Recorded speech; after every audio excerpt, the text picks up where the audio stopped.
Proverbs chapter 9. Wisdom has built her house. She has hewn her 7 pillars. She has slaughtered her beasts. She has mixed her wine. She has also set her table. She has sent out her young women to call from the highest places in the town. Whoever is simple, let him turn and hear. To him who lacks sense, she says, "Come, eat of my bread and drink of the wine I have mixed. Leave your simple ways and live, and walk in the way of insight." Whoever corrects a scoffer gets himself abuse, and he who reproves a wicked man incurs injury. Do not reprove a scoffer, or he will hate you. Reprove a wise man, and he will love you. Give instruction to a wise man, and he will be still wiser. Teach a righteous man, and he will increase in learning. The fear of the Lord is the beginning of wisdom, and the knowledge of the Holy One is insight. For by me your days will be multiplied, and years will be added to your life. If you are wise, you are wise for yourself. If you scoff, you alone will bear it. The woman folly is loud. She is seductive and knows nothing. She sits at the door of her house. She takes a seat on the highest places of the town, calling to those who pass by, who are going straight on their way. Whoever is simple, let him turn in here. And to him who lacks sense she says, "Stolen water is sweet, and bread eaten in secret is pleasant." But he does not know that the dead are there, that her guests are in the depths of Sheol.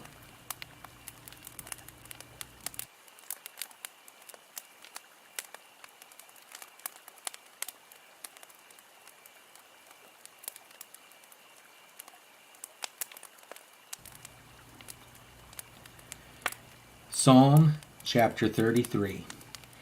Shout for joy in the Lord, O you righteous.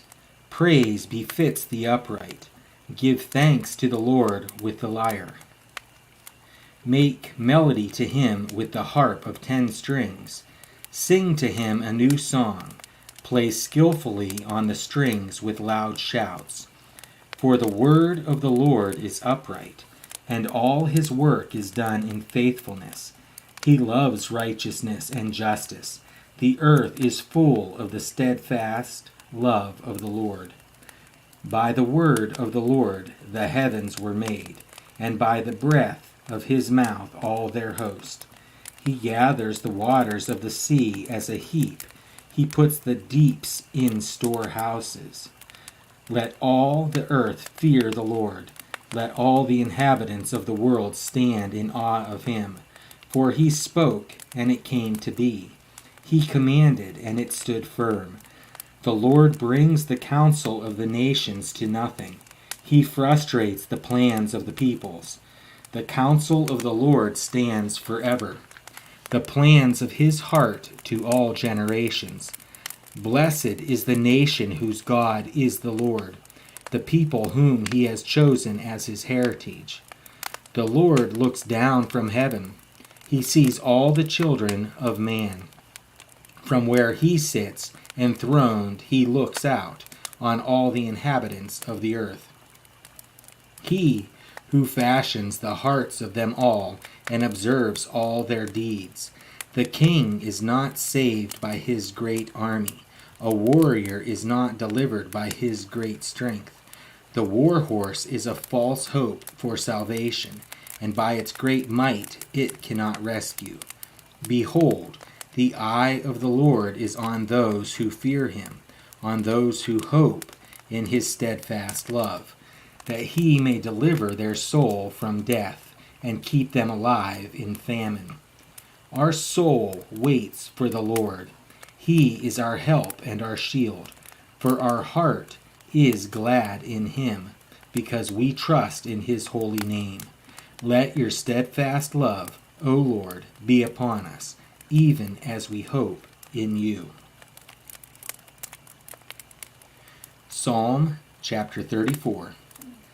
I will bless the Lord at all times. His praise shall continually be in my mouth. My soul makes its boast in the Lord. Let the humble hear and be glad. O magnify the Lord with me, and let us exalt his name together. I sought the Lord, and he answered me, and delivered me from all my fears. Those who look to him are radiant, and their faces shall never be ashamed. This poor man cried, and the Lord heard him and saved him out of all his troubles. The angel of the Lord encamps around those who fear him and delivers them. O taste and see that the Lord is good. Blessed is the man who takes refuge in him.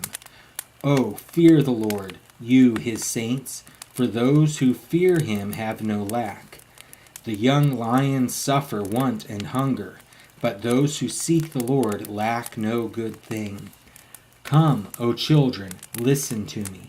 I will teach you the fear of the Lord. What man is there who desires life and loves many days, that he may see good? Keep your tongue from evil, and your lips from speaking deceit. Turn away from evil and do good. Seek peace and pursue it. The eyes of the Lord are toward the righteous, and his ears toward their cry. The face of the Lord is against those who do evil, to cut off the memory of them from the earth. When the righteous cry for help, the Lord hears and delivers them out of all their troubles. The Lord is near to the brokenhearted and saves the crushed in spirit. Many are the afflictions of the righteous, but the Lord delivers him out of them all. He keeps all his bones. Not one of them is broken. Affliction will slay the wicked, and those who hate the righteous will be condemned. The Lord redeems the life of his servants. None of those who take refuge in him will be condemned. Psalm chapter 35. Contend, O Lord, with those who contend with me. Fight against those who fight against me. Take hold of shield and buckler and rise for my help. Draw the spear and javelin against my pursuers. Say to my soul, I am your salvation. Let them be put to shame and dishonor who seek after my life. Let them be turned back and disappointed who devise evil against me. Let them be like chaff before the wind, with the angel of the Lord driving them away. Let their way be dark and slippery, with the angel of the Lord pursuing them. For without cause they hid their net for me. Without cause they dug a pit for my life. Let destruction come upon him when he does not know it, and let the net that he hid ensnare him. Let him fall into it, to his destruction. Then my soul will rejoice in the Lord, exulting in his salvation. All my bones shall say, O Lord, who is like you, delivering the poor from him who is too strong for him, the poor and needy from him who robs him? Malicious witnesses rise up. They ask me of things that I do not know. They repay me evil for good. My soul is bereft. But I, when they were sick, I wore sackcloth. I afflicted myself with fasting. I prayed with head bowed on my chest. I went about as though I grieved for my friend or my brother. As one who laments his mother, I bowed down in mourning. But at my stumbling, they rejoiced and gathered. They gathered together against me. Wretches whom I did not know tore at me without ceasing, like profane mockers at a feast. They gnash at me with their teeth. How long, O Lord, will you look on? Rescue me from their destruction, my precious life from the lions. I will thank you in the great congregation. In the mighty throng I will praise you. Let not those rejoice over me who are wrongfully my foes, and let not those wink the eye who hates me without cause. For they do not speak peace, but against those who are quiet in the land they devise words of deceit. They open wide their mouths against me. They say, Aha, aha, our eyes have seen it. You have seen, O Lord. Be not silent. O Lord, be not far from me. Awake and rouse yourself for my vindication, for my cause, my God and my Lord. Vindicate me, O Lord, my God, according to your righteousness, and let them not rejoice over me. Let them not say in their hearts, Aha, our heart's desire. Let them not say, We have swallowed him up. Let them be put to shame and disappointed altogether, who rejoice at my calamity. Let them be clothed with shame and dishonor, who magnify themselves against me. Let those who delight in my righteousness shout for joy, and be glad and say evermore, Great is the Lord, who delights in the welfare of his servant. Then my tongue shall tell of your righteousness and of your praise all the day long. Psalm chapter 36. Transgression speaks to the wicked deep in his heart. There is no fear of God before his eyes, for he flatters himself in his own eyes that his iniquity cannot be found out and hated. The words of his mouth are trouble and deceit. He has ceased to act wisely and do good. He plots trouble while on his bed. He sets himself in a way that is not good. He does not reject evil. Your steadfast love, O Lord, extends to the heavens, your faithfulness to the clouds. Your righteousness is like the mountains of God. Your judgments are like the great deep. Man and beast you save, O Lord. How precious is your steadfast love, O God. The children of mankind take refuge in the shadow of your wings. They feast on the abundance of your house, and you give them drink from the river of your delights. For with you is the fountain of life. In your light do we see light. Oh, continue your steadfast love to those who know you, and your righteousness to the upright of heart. Let not the foot of arrogance come upon me, nor the hand of the wicked drive me away. There the evildoers lie fallen. They are thrust down, unable to rise.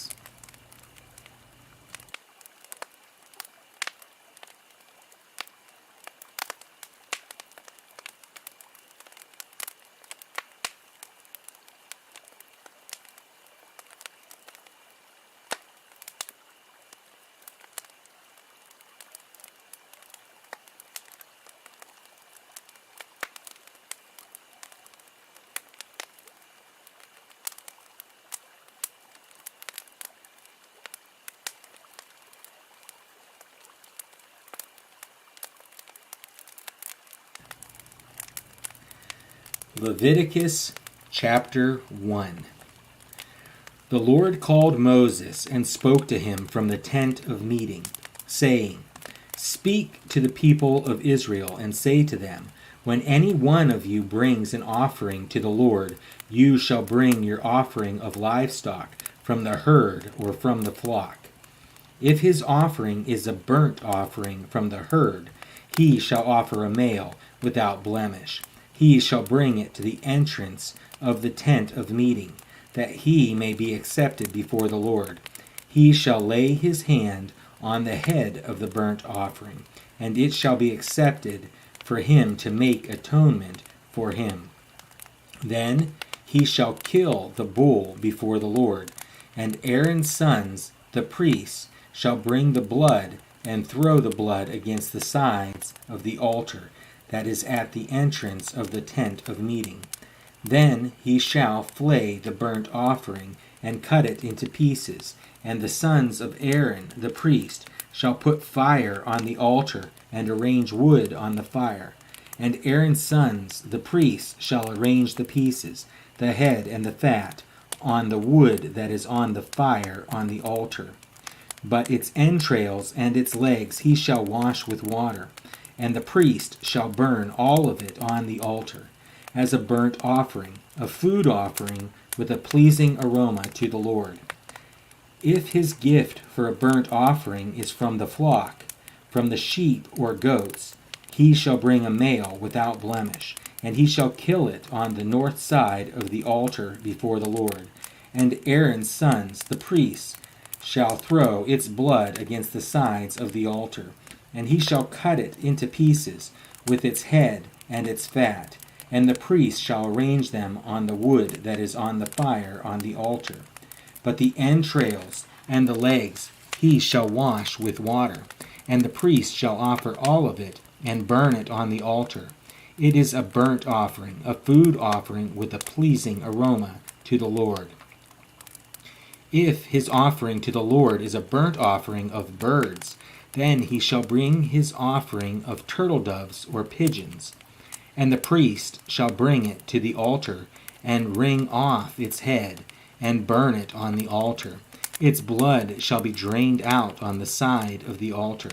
He shall remove its crop with its contents, and cast it beside the altar on the east side, in the place for ashes. He shall tear it open by its wings, but shall not sever it completely. And the priest shall burn it on the altar, on the wood that is on the fire. It is a burnt offering, a food offering with a pleasing aroma to the Lord. Leviticus chapter 2. When anyone brings a grain offering as an offering to the Lord, his offering shall be of fine flour.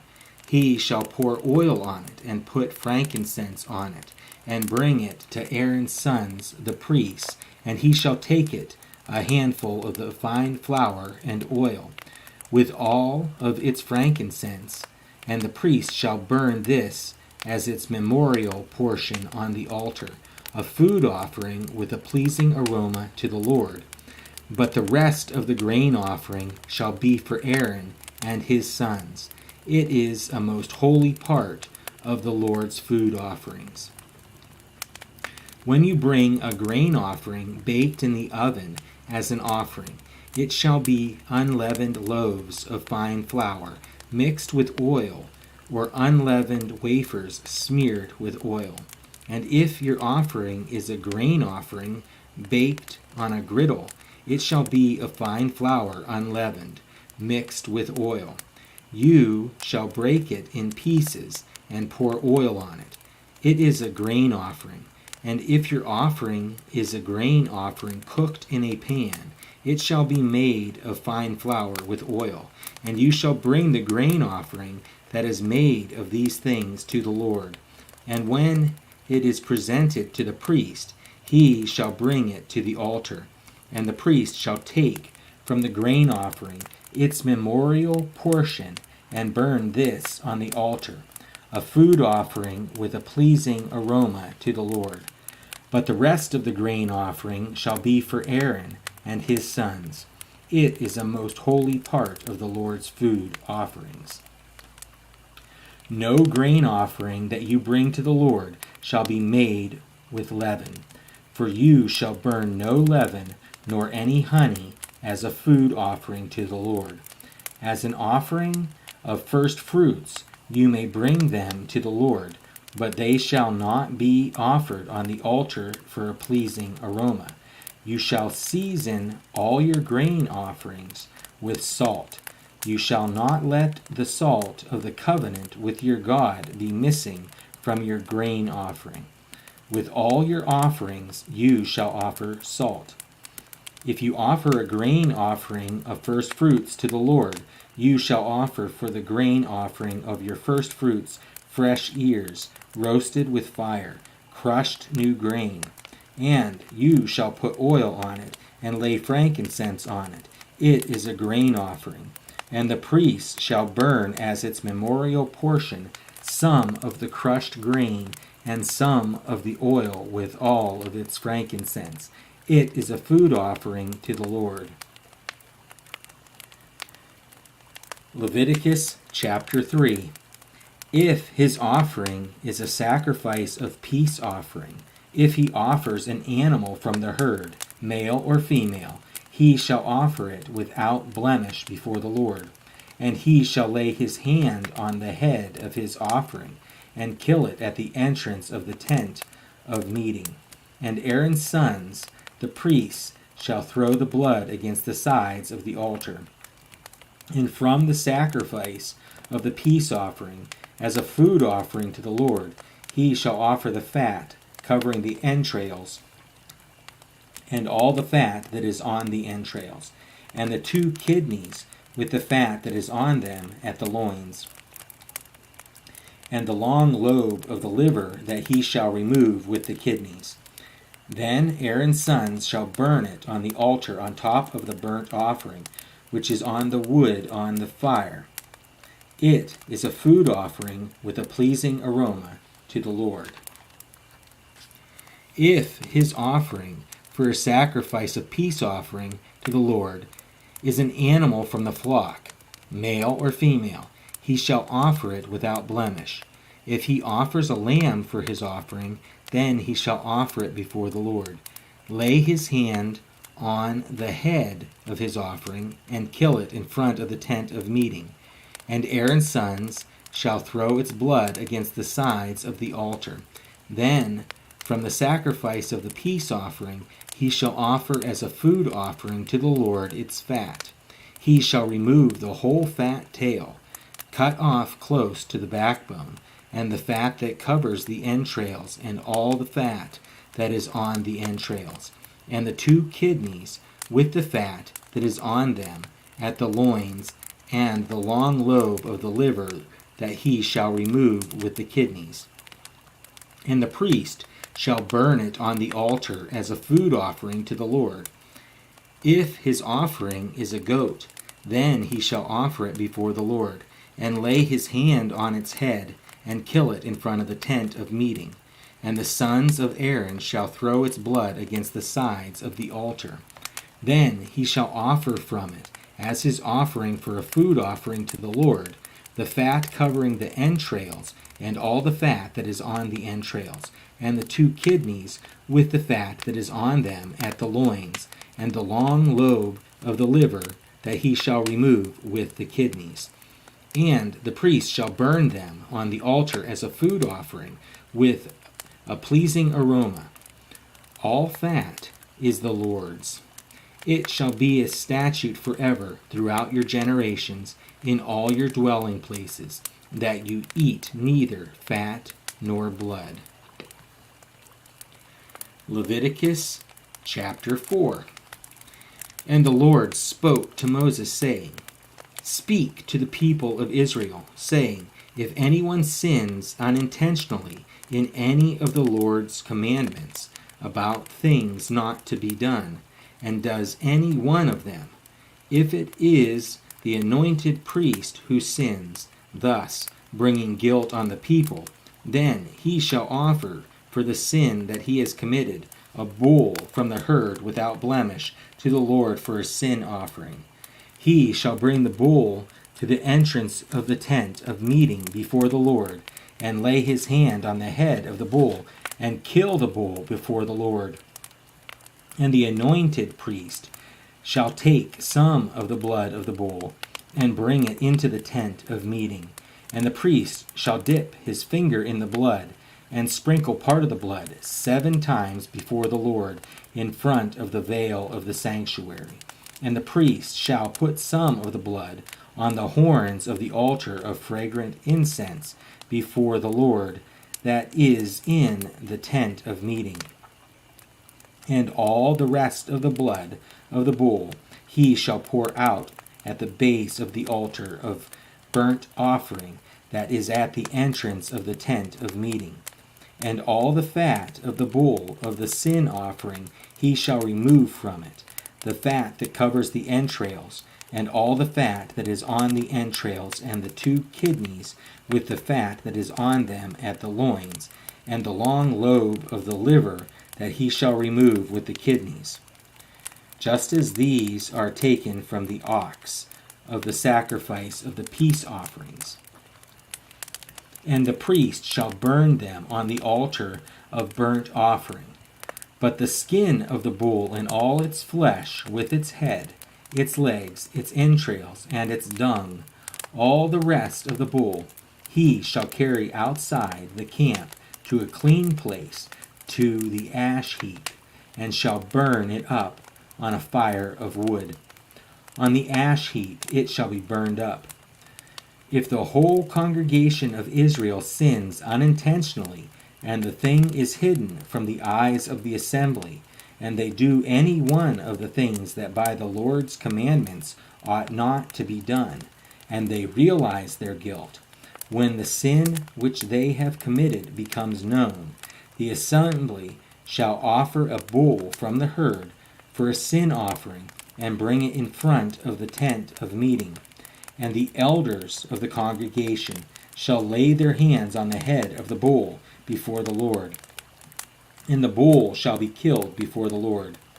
Then the anointed priest shall bring some of the blood of the bull into the tent of meeting.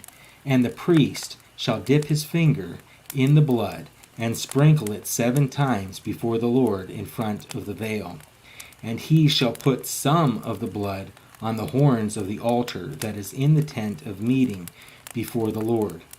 And the rest of the blood he shall pour out at the base of the altar of burnt offering that is at the entrance of the tent of meeting. And all its fat he shall take from it and burn on the altar. Thus shall he do with the bull, as he did with the bull of the sin offering. So shall he do with this.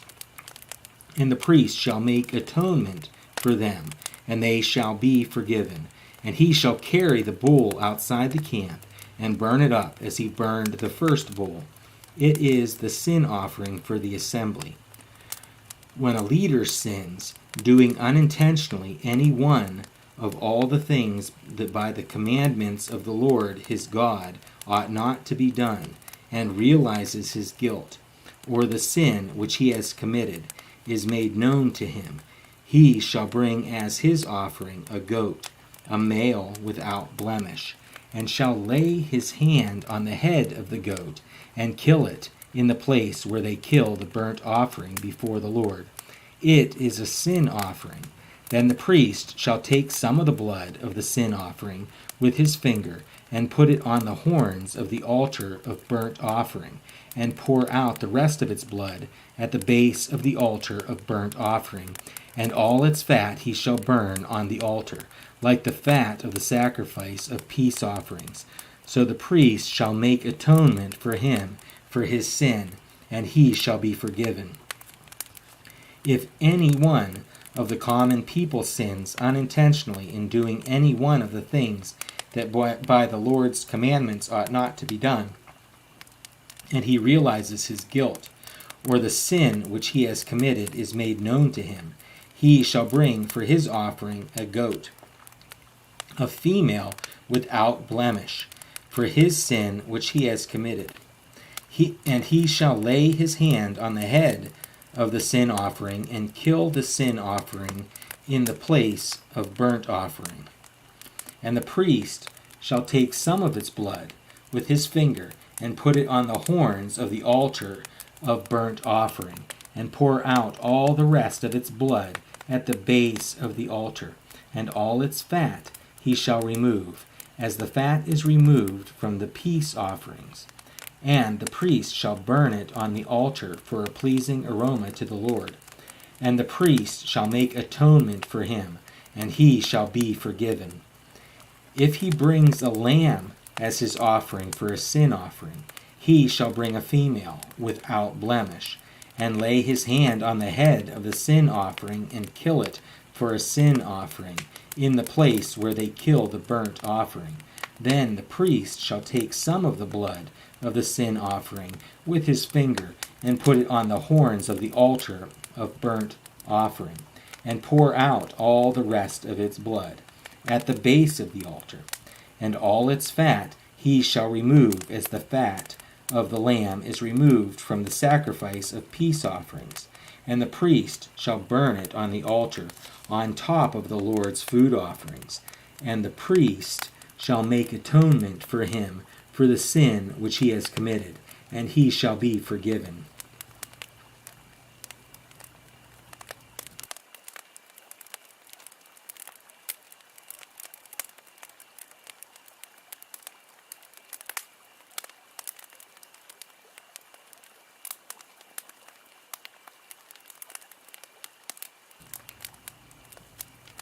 Leviticus chapter 5. If anyone sins in that he hears a public adjuration to testify, and though he is a witness, whether he has seen or come to know the matter, yet does not speak, he shall bear his iniquity. Or if anyone touches an unclean thing, whether a carcass of an unclean wild animal, or a carcass of an unclean livestock, or a carcass of unclean swarming things, and it is hidden from him, and he has become unclean, and he realizes his guilt. Or if he touches human uncleanness, of whatever sort the uncleanness may be with which one becomes unclean, and it is hidden from him, when he comes to know it and realizes his guilt. Or if anyone utters with his lips a rash oath to do evil or to do good, any sort of rash oath that people swear, and it is hidden from him, when he comes to know it, and he realizes his guilt in any of these, when he realizes his guilt in any of these, and confesses the sin he has committed, he shall bring to the Lord as his compensation for the sin that he has committed a female from the flock, a lamb or a goat for a sin offering, and the priest shall make atonement for him for his sin. But if he cannot afford a lamb, then he shall bring to the Lord as his compensation for the sin that he has committed 2 turtle doves or 2 pigeons, one for a sin offering and the other for a burnt offering. He shall bring them to the priest, who shall offer first the one for the sin offering. He shall wring its head from its neck, but shall not sever it completely. And he shall sprinkle some of the blood of the sin offering on the side of the altar, while the rest of the blood shall be drained out at the base of the altar. It is a sin offering.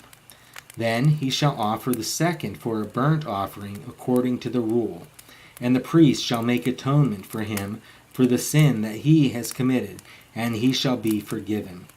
But if he cannot afford 2 turtle doves or 2 pigeons, then he shall bring as his offering for the sin that he has committed 1/10 of an ephah of fine flour for a sin offering. He shall put no oil on it, and shall put no frankincense on it, for it is a sin offering.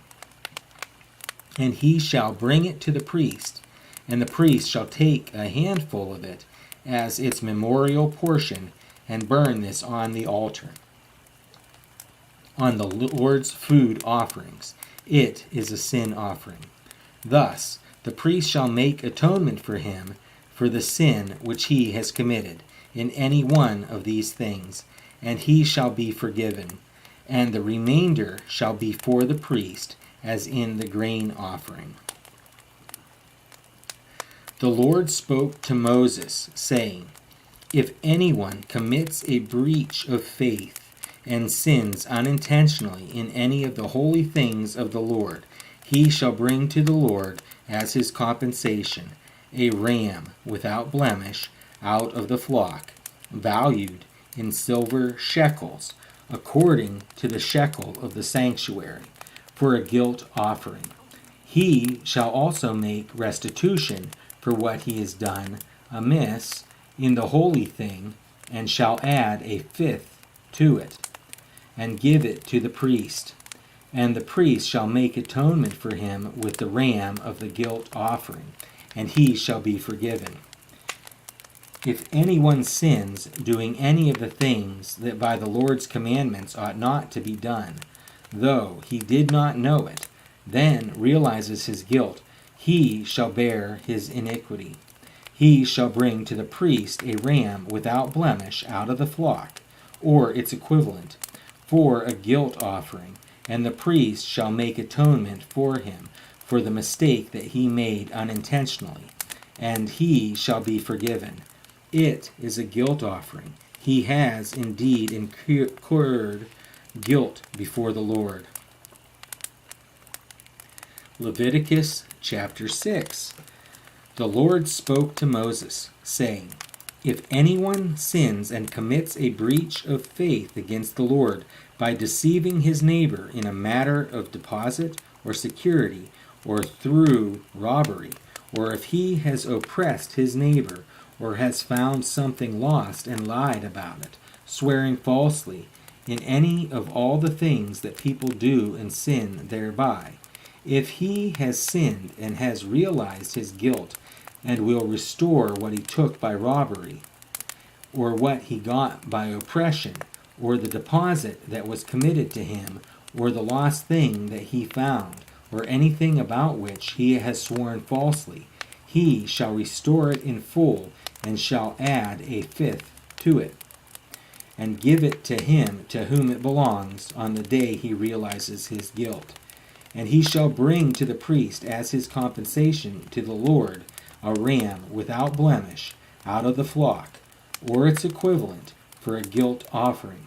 And the priest shall make atonement for him before the Lord, and he shall be forgiven for any of the things that one may do and thereby become guilty.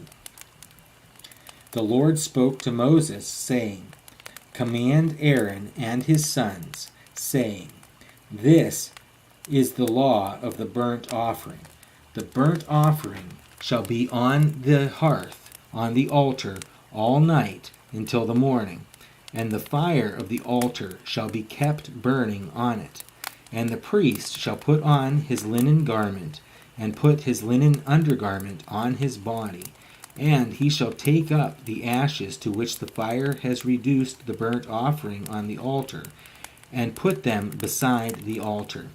Then he shall take off his garments, and put on other garments, and carry the ashes outside the camp to a clean place. The fire on the altar shall be kept burning on it. It shall not go out.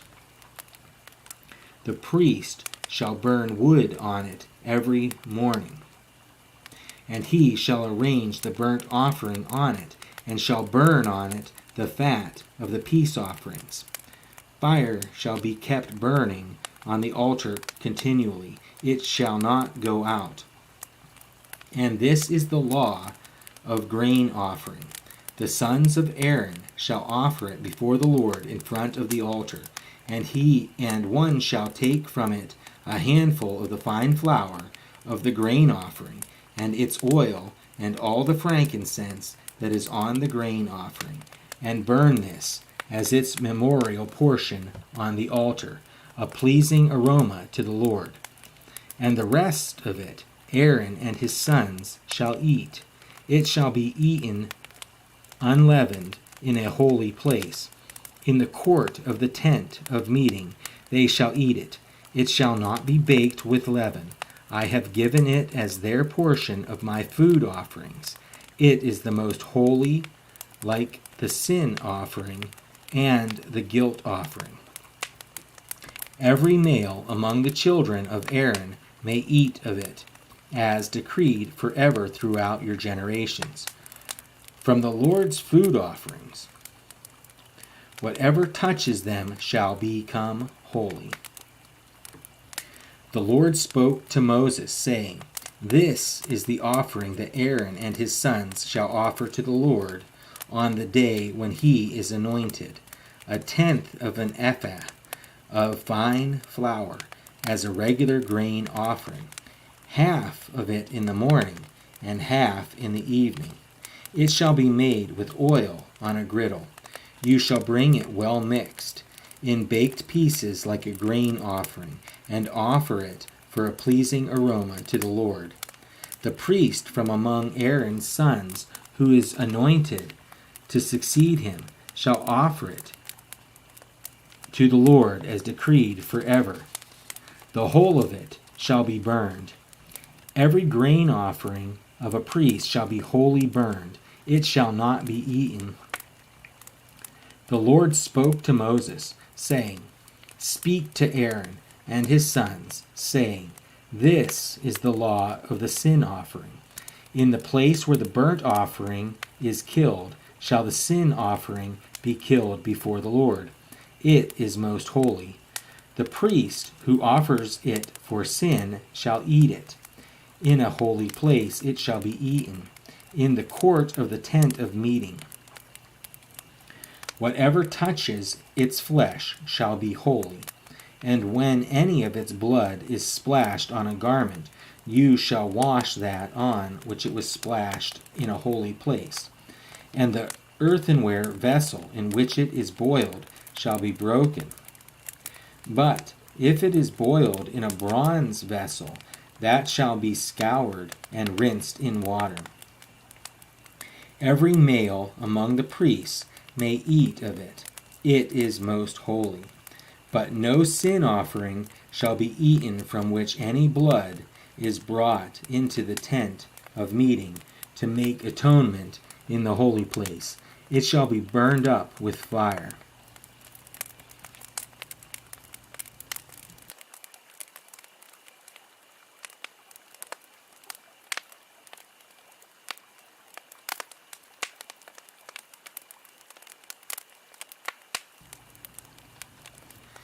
Leviticus chapter 7.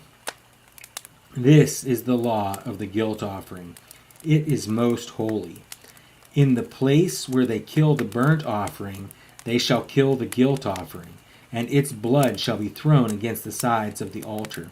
And all its fat shall be offered, the fat tail, the fat that covers the entrails, the 2 kidneys with the fat that is on them at the loins, and the long lobe of the liver that he shall remove with the kidneys. The priest shall burn them on the altar as a food offering to the Lord. It is a guilt offering. Every male among the priests may eat of it. It shall be eaten in a holy place. It is most holy. The guilt offering is just like the sin offering. There is one law for them. The priest who makes atonement with it shall have it. And the priest who offers any man's burnt offering shall have for himself the skin of the burnt offering that he has offered.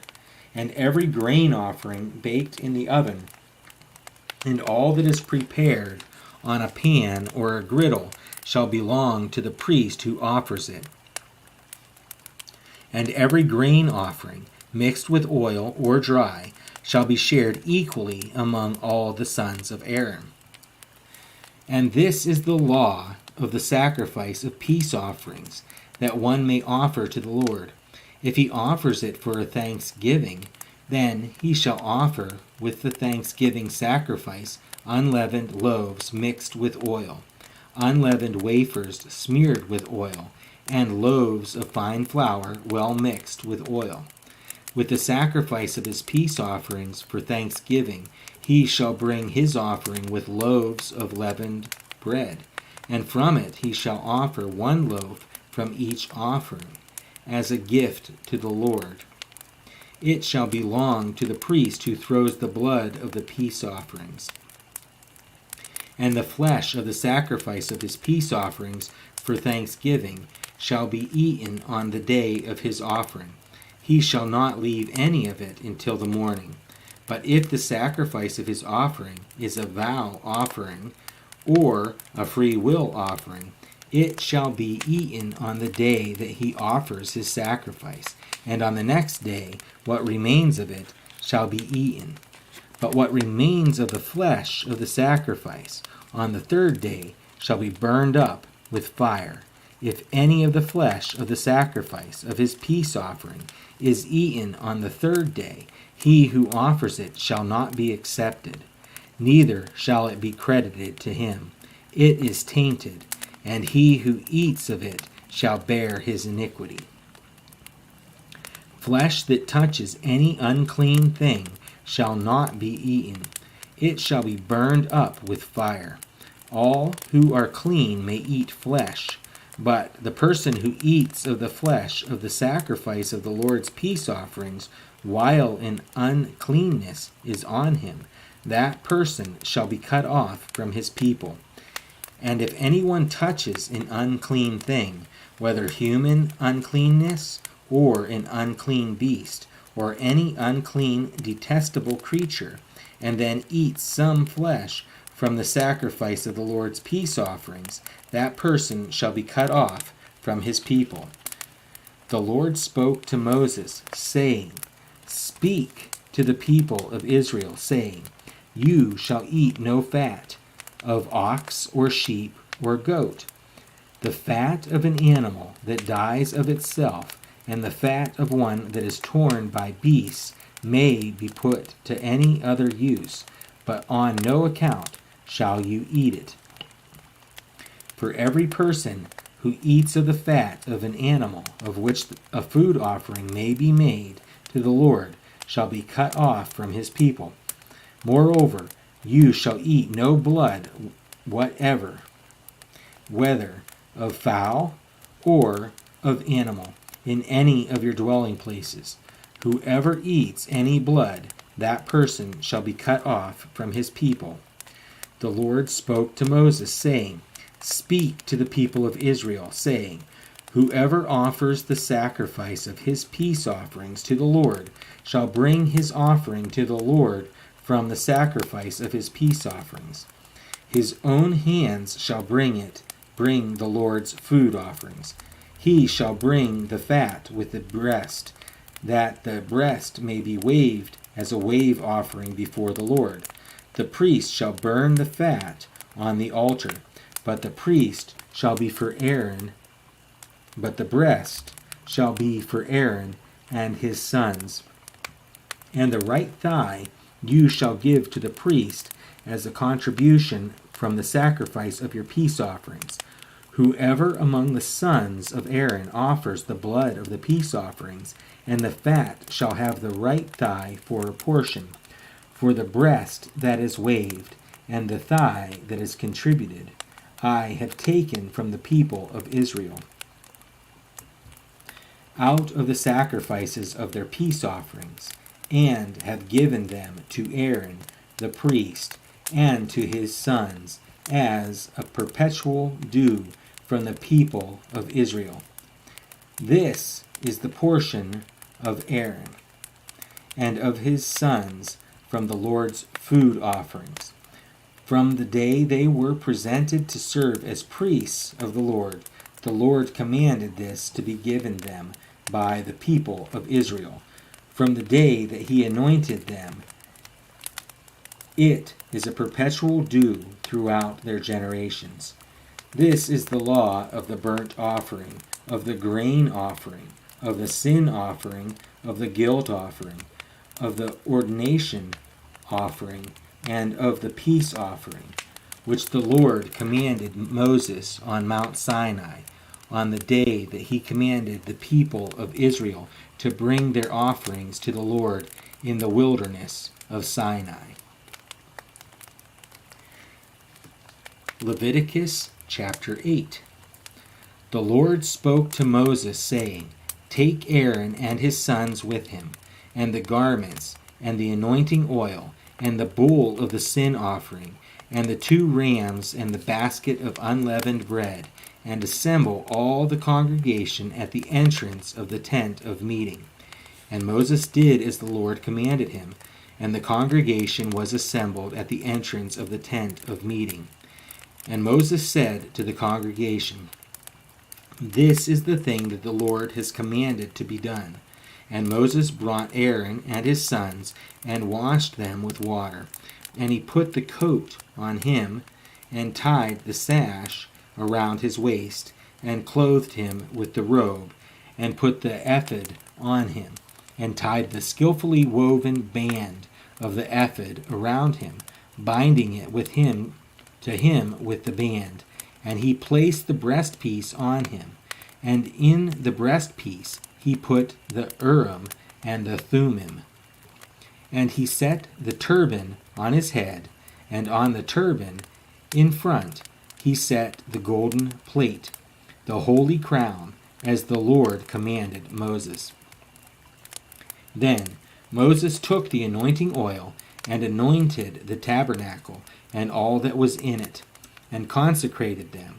And he sprinkled some of it on the altar 7 times, and anointed the altar and all its utensils, and the basin and its stand, to consecrate them.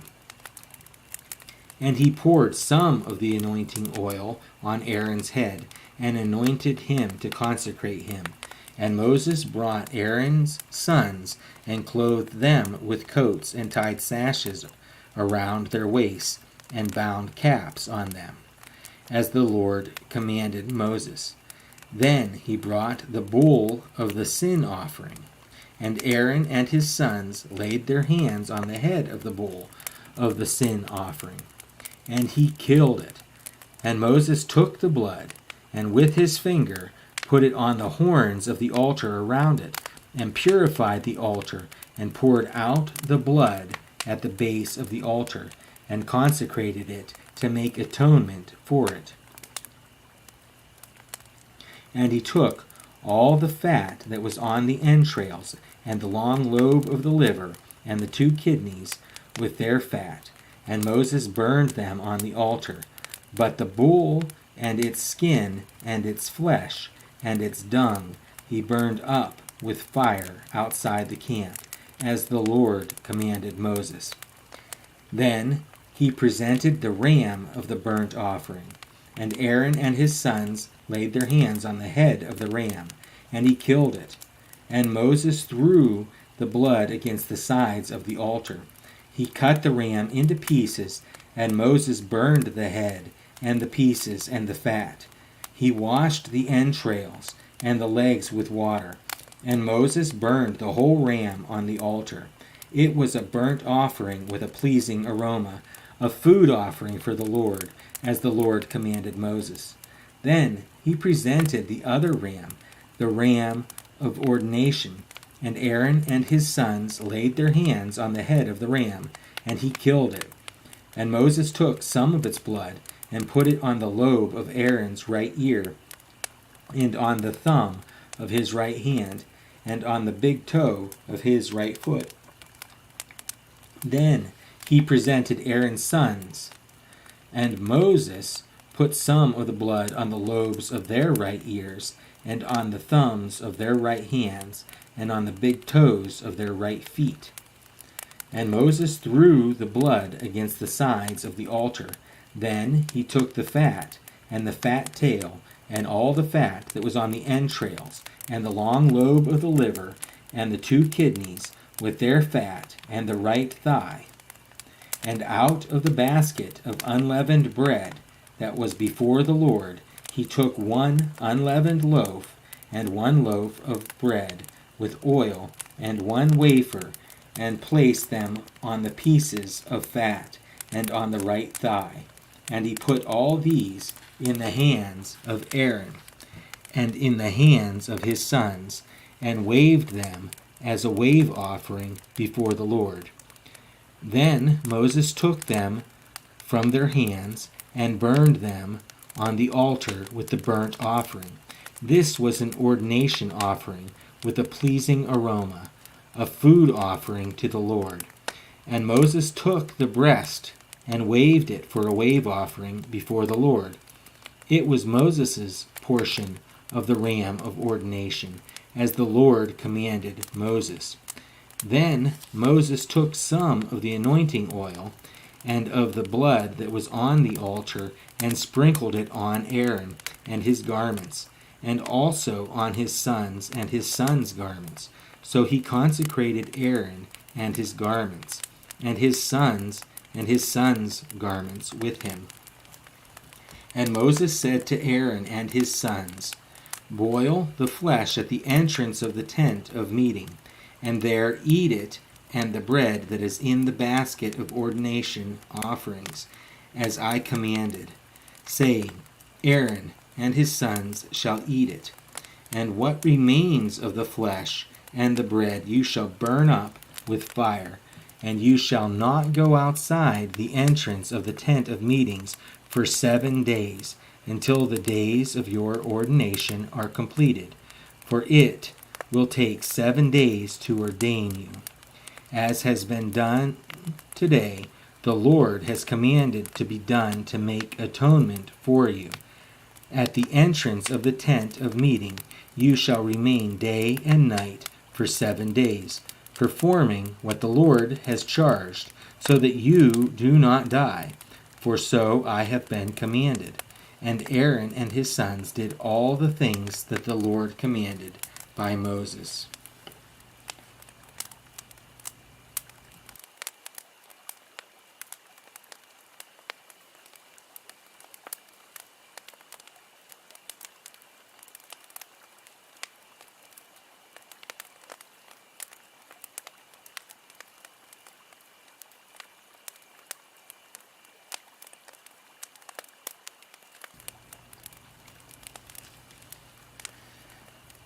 Leviticus chapter 9. On the 8th day, Moses called Aaron and his sons and the elders of Israel, and he said to Aaron, Take for yourself a bull calf for a sin offering, and a ram for a burnt offering, both without blemish, and offer them before the Lord. And say to the people of Israel, Take a male goat for a sin offering, and a calf for a lamb, both a year old, without blemish, for a burnt offering, and an ox and a ram for peace offerings, to sacrifice before the Lord, and a grain offering mixed with oil, for today the Lord will appear to you. And they brought what Moses commanded in front of the tent of meeting, and all the congregation drew near and stood before the Lord. And Moses said, This is the thing that the Lord commanded you to do, that the glory of the Lord may appear to you. Then Moses said to Aaron, Draw near to the altar and offer your sin offering and your burnt offering, and make atonement for yourself and for the people, and bring the offering of the people and make atonement for them, as the Lord has commanded. So Aaron drew near to the altar and killed the calf of the sin offering, which was for himself. And the sons of Aaron presented the blood to him, and he dipped his finger in the blood and put it on the horns of the altar, and poured out the blood at the base of the altar. But the fat and the kidneys and the long lobe of the liver from the sin offering he burned on the altar, as the Lord commanded Moses. The flesh and the skin he burned up with fire outside the camp. Then he killed the burnt offering, and Aaron's sons handed him the blood, and he threw it against the sides of the altar. And they handed the burnt offering to him, piece by piece, and the head, and he burned them on the altar. And he washed the entrails and the legs, and burned them with the burnt offering on the altar. Then he presented the people's offering, and took the goat of the sin offering that was for the people, and killed it, and offered it as a sin offering, like the first one.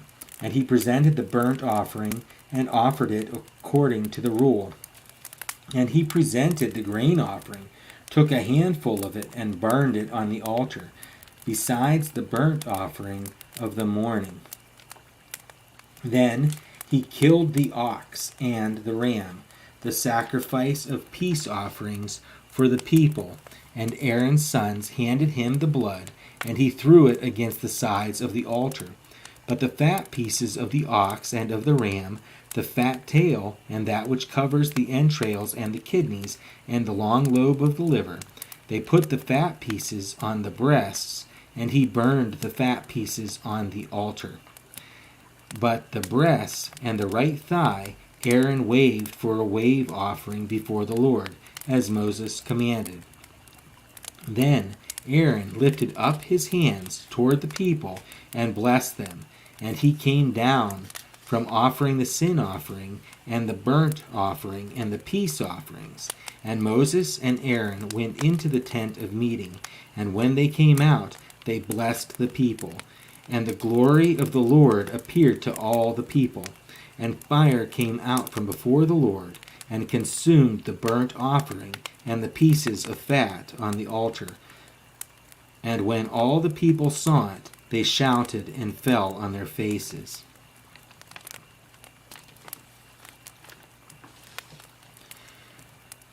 Leviticus chapter 10. Now, Nadab and Abihu, the sons of Aaron, each took his censer, and put fire in it, and laid incense on it, and offered unauthorized fire before the Lord, which he had not commanded them. And fire came out from before the Lord, and consumed them, and they died before the Lord. Then Moses said to Aaron, "This is what the Lord has said. Among those who are near me I will be sanctified, and before all the people I will be glorified." And Aaron held his peace. And Moses called Mishael and Elzaphan, the sons of Uzziel, the uncle of Aaron, and said to them, "Come near, carry your brothers away from the front of the sanctuary and out of the camp." So they came near and carried them in their coats out of the camp, as Moses had said. And Moses said to Aaron and to Eleazar and to Ithamar, his sons, "Do not let the hair of your heads hang loose, and do not tear your clothes, lest you die, and wrath come upon all the congregation. But let your brothers, the whole house of Israel, bewail the burning that the Lord has kindled. And do not go outside the entrance of the tent of meeting, lest you die. For the anointing oil of the Lord is upon you." And they did according to the word of Moses. And the Lord spoke to Aaron, saying, "Drink no wine or strong drink, you or your sons with you, when you go into the tent of meeting, lest you die. It shall be a statute forever throughout your generations. You are distinguished between the holy and the common, and between the unclean and clean. And you are to teach the people of Israel all the statutes that the Lord has spoken to them by Moses." Moses spoke to Aaron and to Eleazar and Ithamar, his surviving sons, "Take the grain offering that is left of the Lord's food offerings, and eat it unleavened beside the altar, for it is most holy. You shall eat it in a holy place, because it is your due, and your sons' due, from the Lord's food offerings, for so I am commanded. But the breast that is waved and the thigh that is contributed you shall eat in a clean place, you and your sons and your daughters with you, for they are given as your due, and your sons' due, from the sacrifices of the peace offerings of the people of Israel. The thigh that is contributed and the breast that is waved they shall bring with the food offerings of the fat pieces to wave for a wave offering before the Lord, and it shall be yours and your sons with you as a due forever, as the Lord has commanded. Now Moses diligently inquired about the goat of the sin offering, and behold, it was burned up. And he was angry with Eleazar and Ithamar, the surviving sons of Aaron, saying, "Why have you not eaten the sin offering in the place of the sanctuary, since it is a thing most holy, and has been given to you, that you may bear the iniquity of the congregation? to make atonement for them before the Lord. Behold, its blood was not brought into the inner part of the sanctuary. You certainly ought to have eaten it in the sanctuary, as I commanded. And Aaron said to Moses, Behold, today they have offered their sin offering and their burnt offering before the Lord, and yet such things as these have happened to me. If I had eaten the sin offering today, would the Lord have approved? And when Moses heard that, he approved.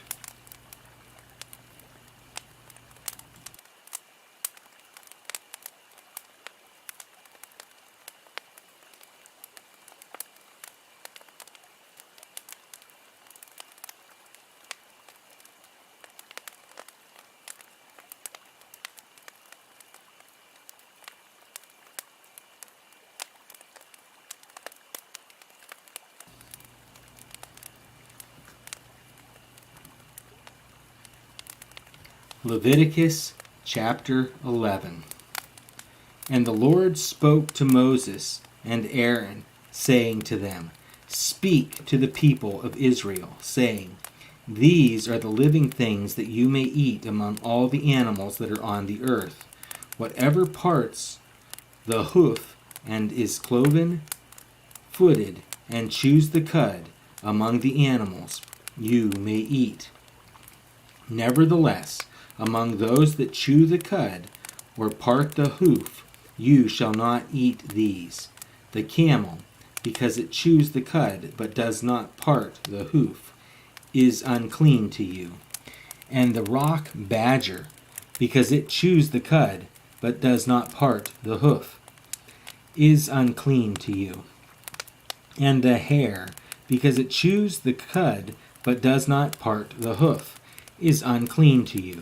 And the pig, because it parts the hoof, and is cloven-footed, but does not chew the cud, is unclean to you. You shall not eat any of their flesh, and you shall not touch their carcasses. They are unclean to you. These you may eat of all that are in the waters, everything in the waters that has fins and scales, whether in the seas or in the rivers, you may eat. But anything in the seas or the rivers that does not have fins and scales, of the swarming creatures in the waters, and of the living creatures that are in the waters, is detestable to you. You shall regard them as detestable. You shall not eat any of their flesh, and you shall detest their carcasses. Everything in the waters that does not have fins and scales is detestable to you. And these you shall detest among the birds. They shall not be eaten, they are detestable. The eagle, the bearded vulture, the black vulture, the kite, the falcon of any kind, every raven of any kind, the ostrich, the nighthawk, the seagull, the hawk of any kind, the little owl, the cormorant, the short-eared owl, the barn owl, the tawny owl, the carrion vulture, the stork, the heron of any kind, the hoopoe, and the bat. All winged insects that go on all fours are detestable to you. Yet among the winged insects that go on all fours you may eat those that have jointed legs above their feet, with which to hop on the ground. Of them you may eat. The locust of any kind, the bald locust of any kind, the cricket of any kind, and the grasshopper of any kind. But all other winged insects that have 4 feet are detestable to you. And by these you shall become unclean. Whoever touches their carcass shall be unclean until the evening, and whoever carries any part of their carcass shall wash his clothes and be unclean until the evening. Every animal that parts the hoof, but is not cloven-footed, or does not chew the cud, is unclean to you. Everyone who touches them shall be unclean, and all that walk on their paws, among the animals that go on all fours, are unclean to you. Whoever touches their carcass shall be unclean until the evening, and he who carries their carcass shall wash his clothes and be unclean until the evening. They are unclean to you. And these are unclean to you among the swarming things that swarm on the ground: the mole rat, the mouse, the great lizard of any kind, the gecko, the monitor lizard, the sand lizard, and the chameleon. These are unclean to you among all that swarm. Whoever touches them when they are dead shall be unclean until the evening. And anything on which any of them falls when they are dead shall be unclean, whether it is an article of wood, or a garment, or a skin, or a sack, any article that is used for any purpose, it must be put into water, and it shall be unclean until the evening. Then it shall be clean. And if any of them falls into any earthenware vessel, all that is in it shall be unclean, and you shall break it.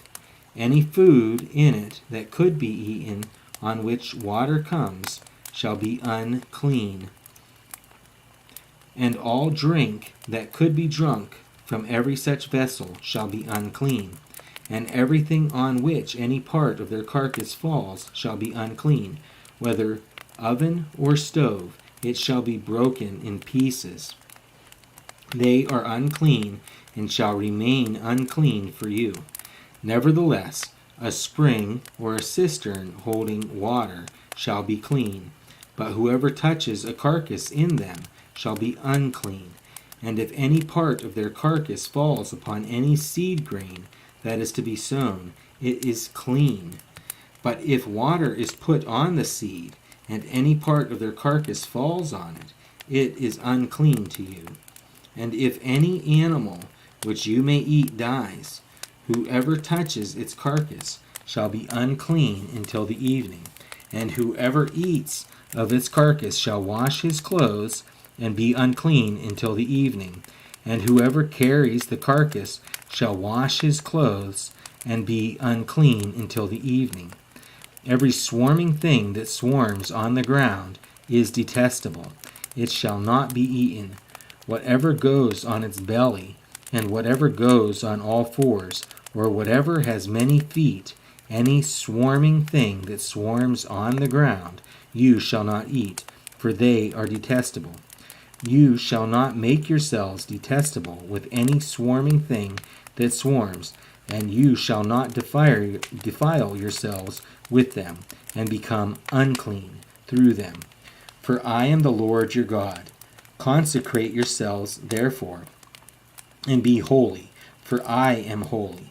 You shall not defile yourselves with any swarming thing that crawls on the ground. For I am the Lord who brought you up out of the land of Egypt to be your God. You shall therefore be holy, for I am holy. This is the law about beast and bird, and every living creature that moves through the waters, and every creature that swarms on the ground, to make a distinction between the unclean and the clean, and between the living creature that may be eaten and the living creature that may not be eaten. Leviticus chapter 12. The Lord spoke to Moses, saying, Speak to the people of Israel, saying, If a woman conceives and bears a male child, then she shall be unclean 7 days, as at the time of her menstruation. She shall be unclean. And on the 8th day the flesh of his foreskin shall be circumcised. Then she shall continue for 33 days in the blood of her purifying. She shall not touch anything holy, nor come into the sanctuary until the days of her purifying are completed. But if she bears a female child, Then she shall be unclean 2 weeks, as in her menstruation, and she shall continue in the blood of her purifying for 66 days. And when the days of her purifying are completed, whether for a son or for a daughter, she shall bring to the priest at the entrance of the tent of meeting a lamb a year old for a burnt offering, and a pigeon or a turtle dove for a sin offering, and he shall offer it before the Lord, and make atonement for her. Then she shall be clean from the flow of her blood. This is the law for her who bears a child, either male or female. And if she cannot afford a lamb, then she shall take 2 turtle doves or 2 pigeons, one for a burnt offering and the other for a sin offering, and the priest shall make atonement for her. She shall be clean.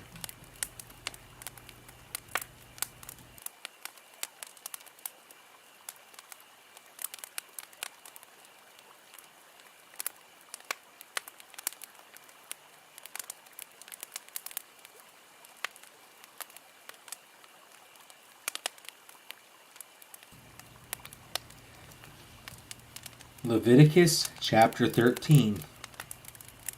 The Lord spoke to Moses and Aaron, saying, When a person has on the skin of his body a swelling, or an eruption, or a spot, and it turns into a case of leprous disease on the skin of his body, then he shall be brought to Aaron the priest, or to one of his sons the priests. And the priest shall examine the diseased area on the skin of his body, and if the hair in the diseased area has turned white, and the disease appears to be deeper than the skin of his body, it is a case of leprous disease. When the priest has examined him, he shall pronounce him unclean. But if the spot is white in the skin of his body, and appears no deeper than the skin, and the hair in it has not turned white, the priest shall shut up the diseased person for 7 days, and the priest shall examine him on the 7th day. And if in his eyes the disease is checked, and the disease has not spread in the skin, then the priest shall shut him up for another 7 days. And the priest shall examine him again on the 7th day. And if the diseased area has faded, and the disease has not spread in the skin, then the priest shall pronounce him clean. It is only an eruption. And he shall wash his clothes and be clean. But if the eruption spreads in the skin, after he has shown himself to the priest for his cleansing, he shall appear again before the priest. And the priest shall look, and if the eruption has spread in the skin, then the priest shall pronounce him unclean. It is a leprous disease. When a man is afflicted with a leprous disease, he shall be brought to the priest, and the priest shall look. And if there is a white swelling in the skin that has turned the hair white, and there is raw flesh in the swelling, it is a chronic leprous disease in the skin of his body, and the priest shall pronounce him unclean.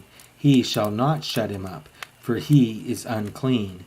And if the leprous disease breaks out in the skin, so that the leprous disease covers all the skin of the diseased person, from head to foot, so far as the priest can see, then the priest shall look, and if the leprous disease has covered all his body, he shall pronounce him clean of the disease. It has all turned white, and he is clean.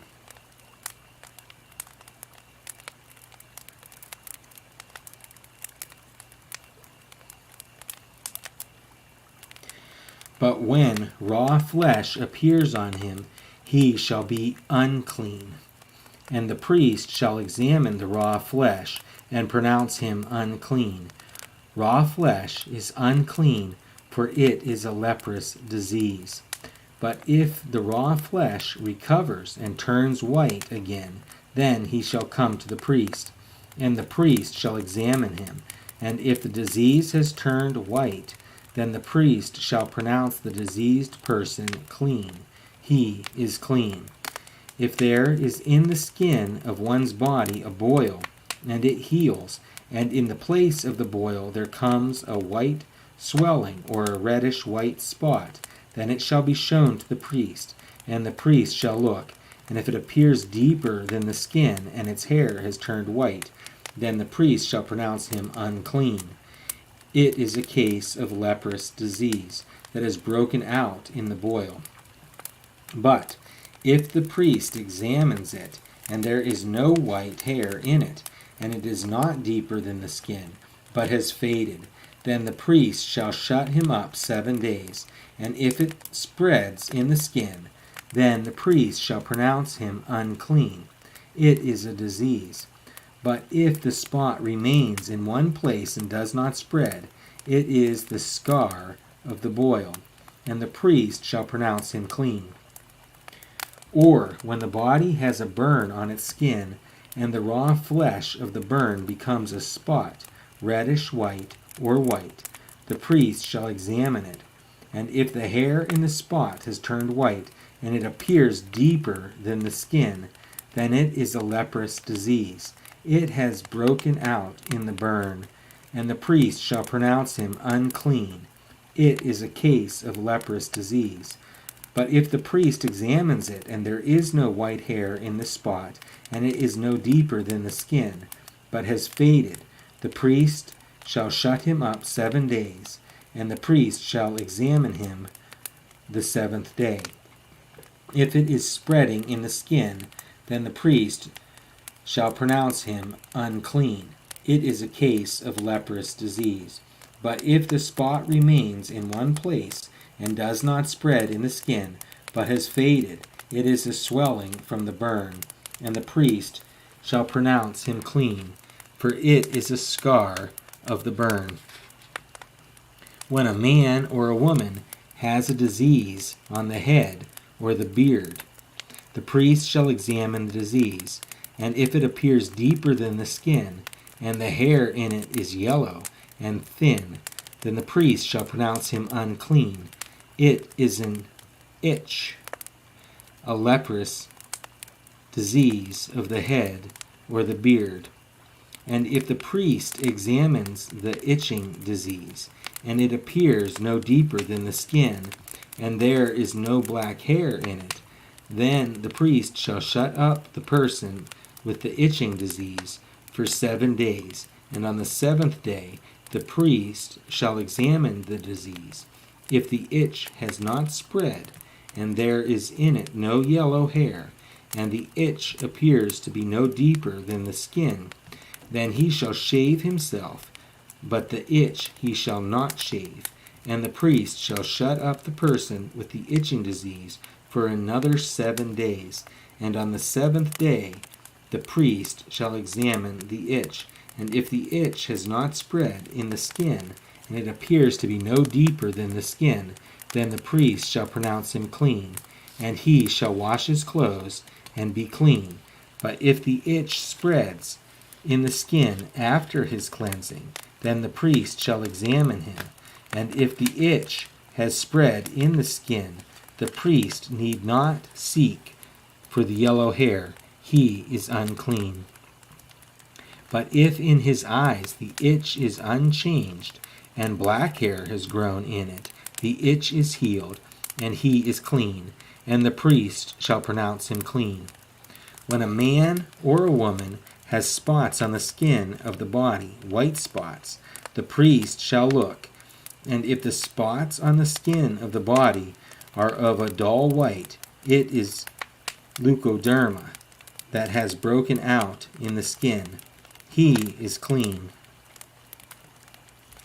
If a man's hair falls out from his head, he is bald.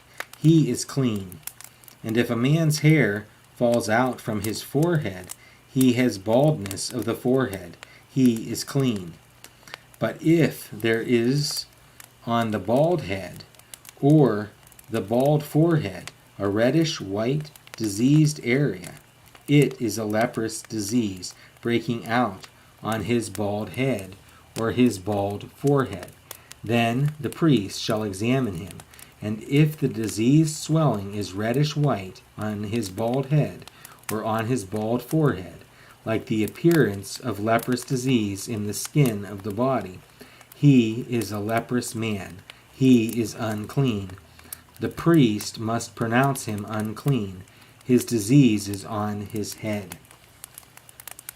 The leprous person who has the disease shall wear torn clothes, and let the hair of his head hang loose, and he shall cover his upper lip, and cry out, Unclean, unclean.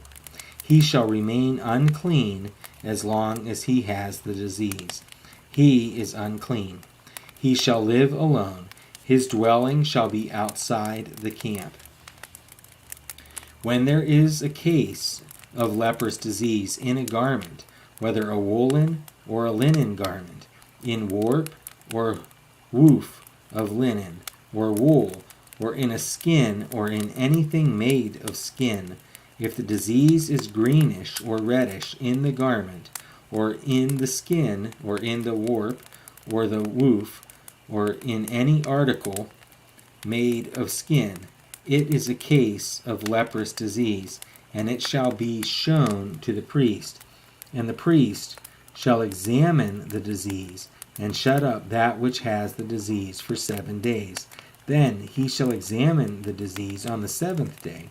If the disease is spread in the garment, or in the warp, or the woof, or in the skin, whatever be the use of the skin, the disease is a persistent leprous disease. It is unclean, and he shall burn the garment, or the warp, or the woof, the wool, or the linen, or any article made of skin that is diseased, for it is a persistent leprous disease. It shall be burned in the fire.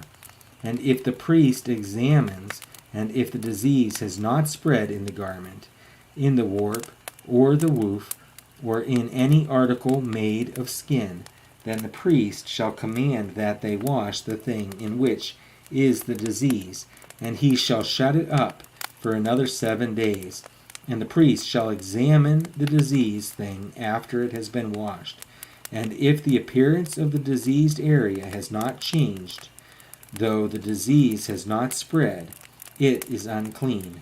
You shall burn it in the fire, whether the rot is on the back or on the front. But if the priest examines, and if the diseased area has faded after it has been washed, he shall tear it out of the garment, or the skin, or the warp, or the woof. Then, if it appears again in the garment, in the warp, or the woof, or in any article made of skin, it is spreading. You shall burn with fire whatever has the disease. But the garment, or the warp, or the woof, or any article made of skin from which the disease departs, when you have washed it, shall then be washed a second time and be clean. This is the law for a case of leprous disease in a garment of wool or linen, either in the warp or the woof, or in any article made of skin, to determine whether it is clean or unclean.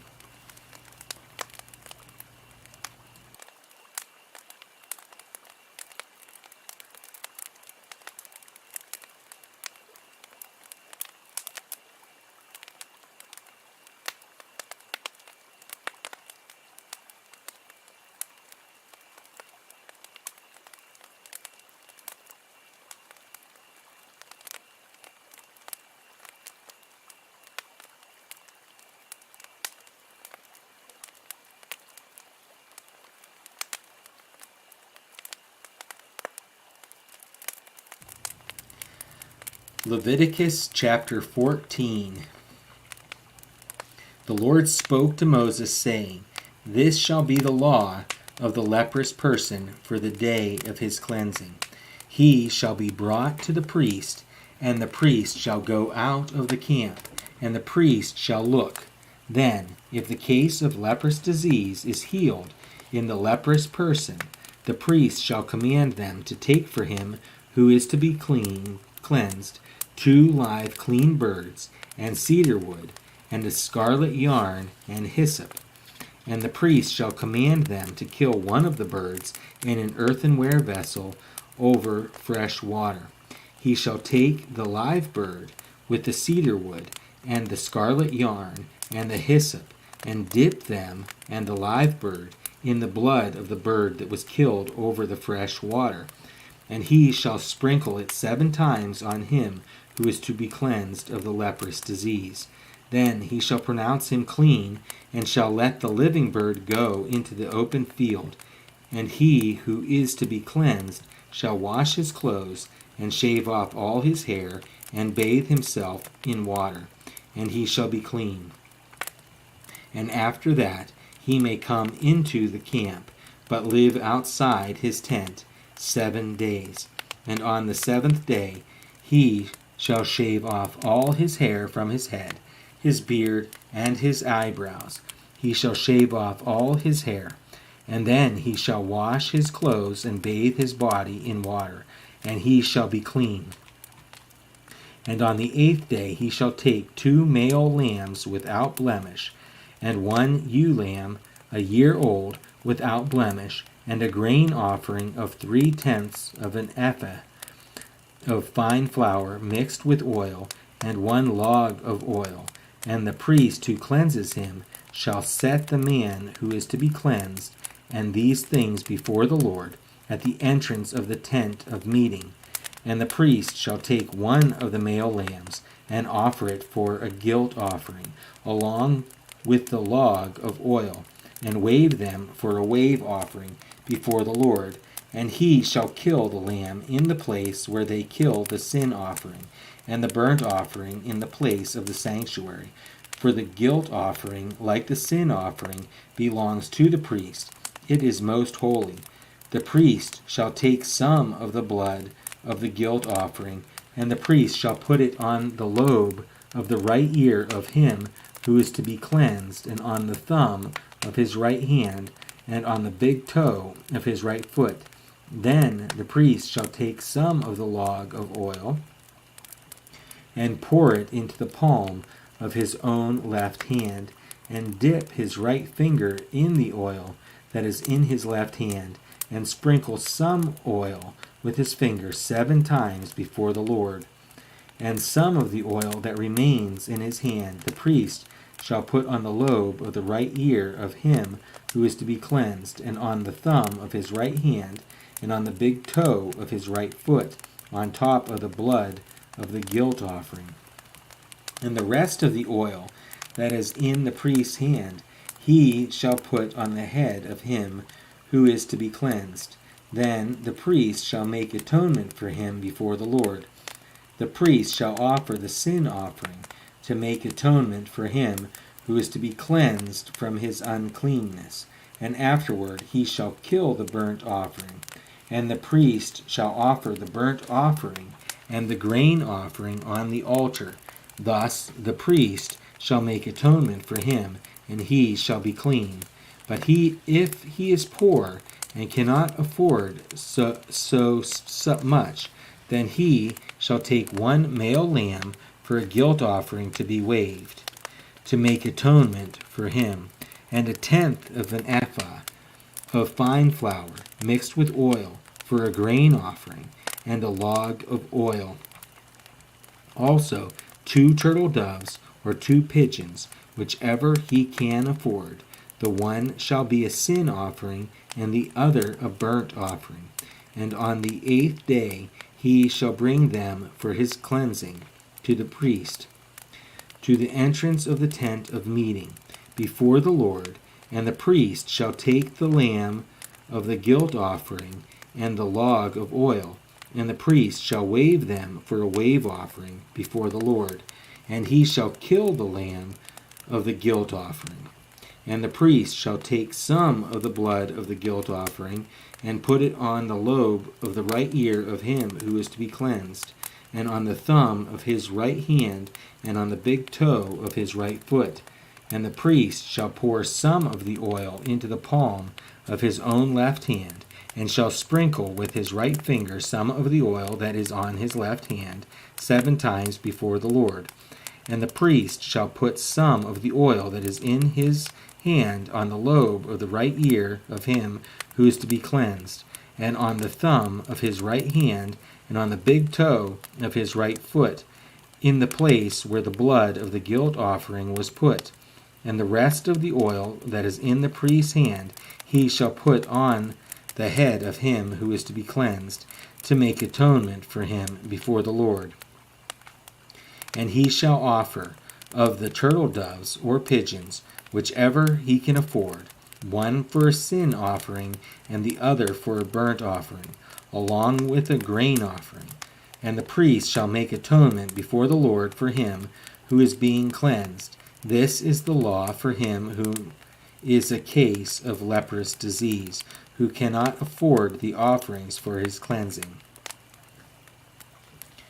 The Lord spoke to Moses and Aaron, saying, When you come into the land of Canaan, which I give you for a possession, and I put a case of leprous disease in a house in the land of your possession, then he who owns the house shall come and tell the priest, There seems to me to be some case of disease in my house.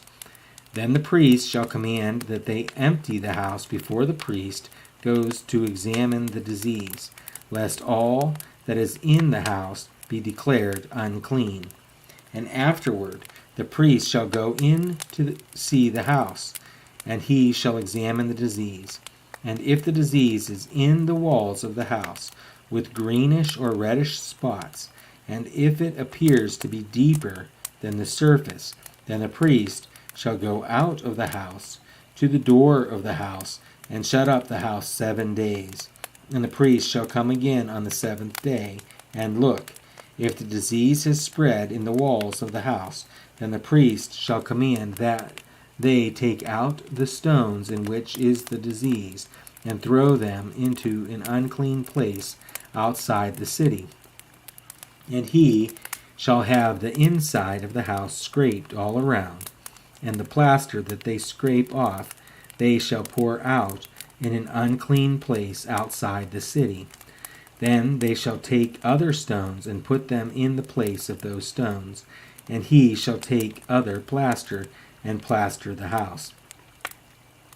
If the disease breaks out again in the house, after he has taken out the stones and scraped the house and plastered it, then the priest shall go and look, and if the disease is spread in the house, it is a persistent leprous disease in the house. It is unclean. And he shall break down the house, its stones and timber, and all the plaster of the house, and he shall carry them out of the city to an unclean place.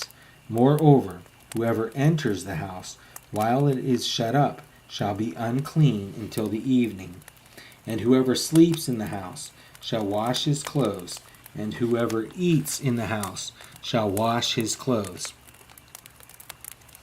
But if the priest comes and looks, and if the disease has not spread in the house, after the house was plastered, then the priest shall pronounce the house clean, for the disease is healed. And for the cleansing of the house he shall take 2 small birds, with cedar wood, and scarlet yarn, and hyssop, and shall kill one of the birds in an earthenware vessel over fresh water, and shall take the cedar wood, and the hyssop, and the scarlet yarn, along with the live bird, and dip them in the blood of the bird that was killed, and in the fresh water, and sprinkle the house 7 times. Thus he shall cleanse the house with the blood of the bird, and with the fresh water, and with the live bird, and with the cedar wood, and hyssop, and scarlet yarn, and he shall let the live bird go out of the city into the open country. So he shall make atonement for the house, and it shall be clean. This is the law for any case of leprous disease, for an itch, for leprous disease in a garment or in a house, and for a swelling or an eruption or a spot, to show when it is unclean and when it is clean. This is the law for leprous disease.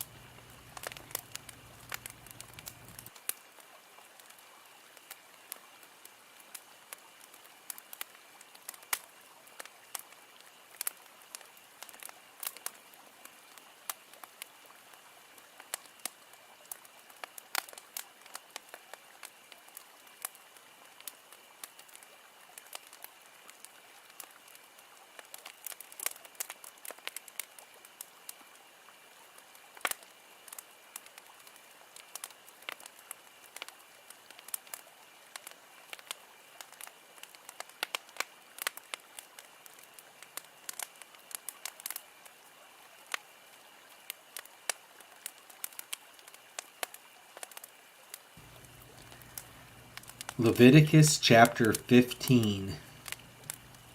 The Lord spoke to Moses and Aaron, saying, Speak to the people of Israel and say to them, When any man has a discharge from his body, his discharge is unclean, and this is the law of his uncleanness for a discharge, whether his body runs with his discharge, or his body is blocked up by his discharge.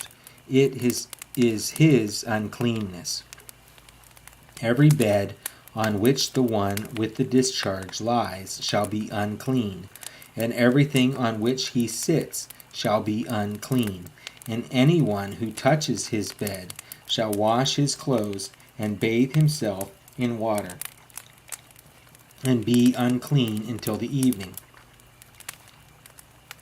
And whoever sits on anything on which the one with the discharge has sat shall wash his clothes and bathe himself in water, and be unclean until the evening. And whoever touches the body of the one with the discharge shall wash his clothes and bathe himself in water, and be unclean until the evening. And if the one with the discharge spits on someone who is clean, then he shall wash his clothes and bathe himself in water, and be unclean until the evening. And any saddle on which the one with the discharge rides shall be unclean, and whoever touches anything that was under him shall be unclean until the evening. And whoever carries such things shall wash his clothes and bathe himself in water, and be unclean until the evening. Anyone whom the one with the discharge touches without having rinsed his hands in water shall wash his clothes and bathe himself in water, and be unclean until the evening. And an earthenware vessel that the one with the discharge touches shall be broken, and every vessel of wood shall be rinsed in water. And when the one with the discharge is cleansed of his discharge, then he shall count for himself 7 days for his cleansing, and wash his clothes. And he shall bathe his body in fresh water, and shall be clean.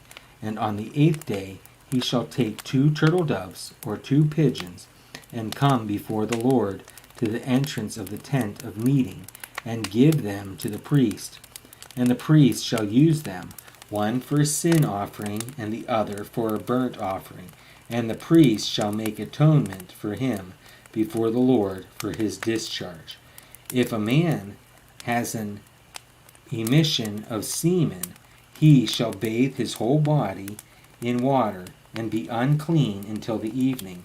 And every garment and every skin on which the semen comes shall be washed with water, and be unclean until the evening. If a man lies with a woman and has an emission of semen, both of them shall bathe themselves in water, and be unclean until the evening. When a woman has a discharge, and the discharge in her body is blood, she shall be in her menstrual impurity for 7 days, and whoever touches her shall be unclean until the evening. And everything on which she lies during her menstrual impurity shall be unclean. Everything also on which she sits shall be unclean. And whoever touches her bed shall wash his clothes, and bathe himself in water, and be unclean until the evening. And whoever touches anything on which she sits shall wash his clothes, and bathe himself in water, and be unclean until the evening. Whether it is the bed or anything on which she sits, when he touches it, he shall be unclean until the evening. And if any man lies with her, and her menstrual impurity comes upon him, he shall be unclean 7 days, and every bed on which he lies shall be unclean. If a woman has a discharge of blood for many days, not at the time of her menstrual impurity, or if she has a discharge beyond the time of her impurity, all the days of the discharge she shall continue in uncleanness, as in the days of her impurity. She shall be unclean. Every bed on which she lies, all the days of her discharge, shall be to her as the bed of her impurity. And everything on which she sits shall be unclean, as in the uncleanness of her menstrual impurity. And whoever touches these things shall be unclean, and shall wash his clothes, and bathe himself in water, and be unclean until the evening. But if she is cleansed of her discharge, she shall count for herself 7 days, and after that she shall be clean. And on the 8th day she shall take 2 turtle doves, or 2 pigeons, and bring them to the priest, to the entrance of the tent of meeting. And the priest shall use one for a sin offering, and the other for a burnt offering. And the priest shall make atonement for her before the Lord for her unclean discharge. Thus you shall keep the people of Israel separate from their uncleanness, lest they die in their uncleanness, by defiling my tabernacle that is in their midst. This is the law for him who has a discharge, and for him who has an emission of semen, becoming unclean thereby. Also for her who is unwell with her menstrual impurity, that is, for anyone, male or female, who has a discharge, and for the man who lies with a woman who is unclean. Leviticus chapter 16. The Lord spoke to Moses after the death of the 2 sons of Aaron, when they drew near before the Lord and died. And the Lord said to Moses, Tell Aaron, your brother, not to come at any time into the holy place inside the veil, before the mercy seat that is on the ark, so that he may not die. For I will appear in the cloud over the mercy seat. But in this way Aaron shall come into the holy place, with a bull from the herd for a sin offering, and a ram for a burnt offering. He shall put on the holy linen coat, and shall have the linen undergarment on his body. And he shall tie the linen sash around his waist, and wear the linen turban. These are the holy garments. He shall bathe his body in water, and then put them on. And he shall take from the congregation of the people of Israel 2 male goats for a sin offering, and 1 ram for a burnt offering.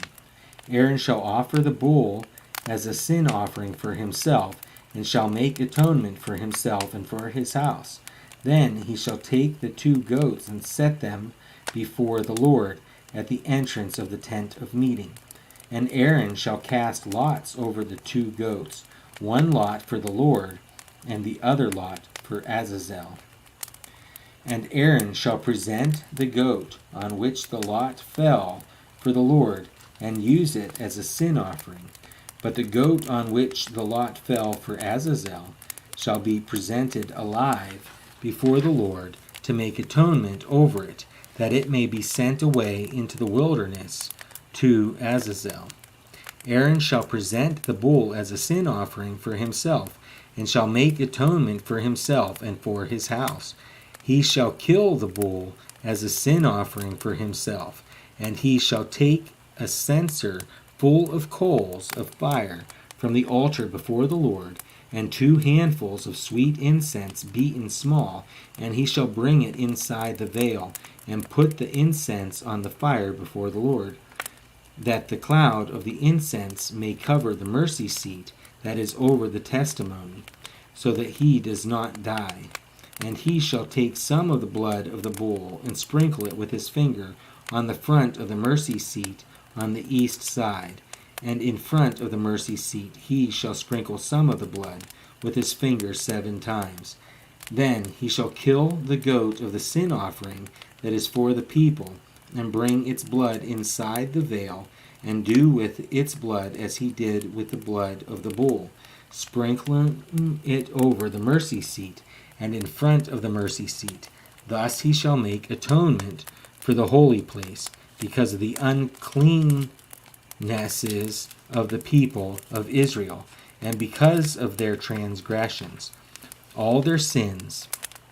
And so he shall do for the tent of meeting, which dwells with them in the midst of their uncleannesses. No one may be in the tent of meeting from the time he enters to make atonement in the holy place until he comes out and has made atonement for himself and for his house and for all the assembly of Israel. Then he shall go out to the altar that is before the Lord and make atonement for it, and shall take some of the blood of the bull and some of the blood of the goat, and put it on the horns of the altar all around. And he shall sprinkle some of the blood on it with his finger 7 times, and cleanse it and consecrate it from the uncleannesses of the people of Israel. And when he has made an end of atoning for the holy place, and the tent of meeting, and the altar, he shall present the live goat. And Aaron shall lay both his hands on the head of the live goat, and confess over it all the iniquities of the people of Israel, and all their transgressions, all their sins.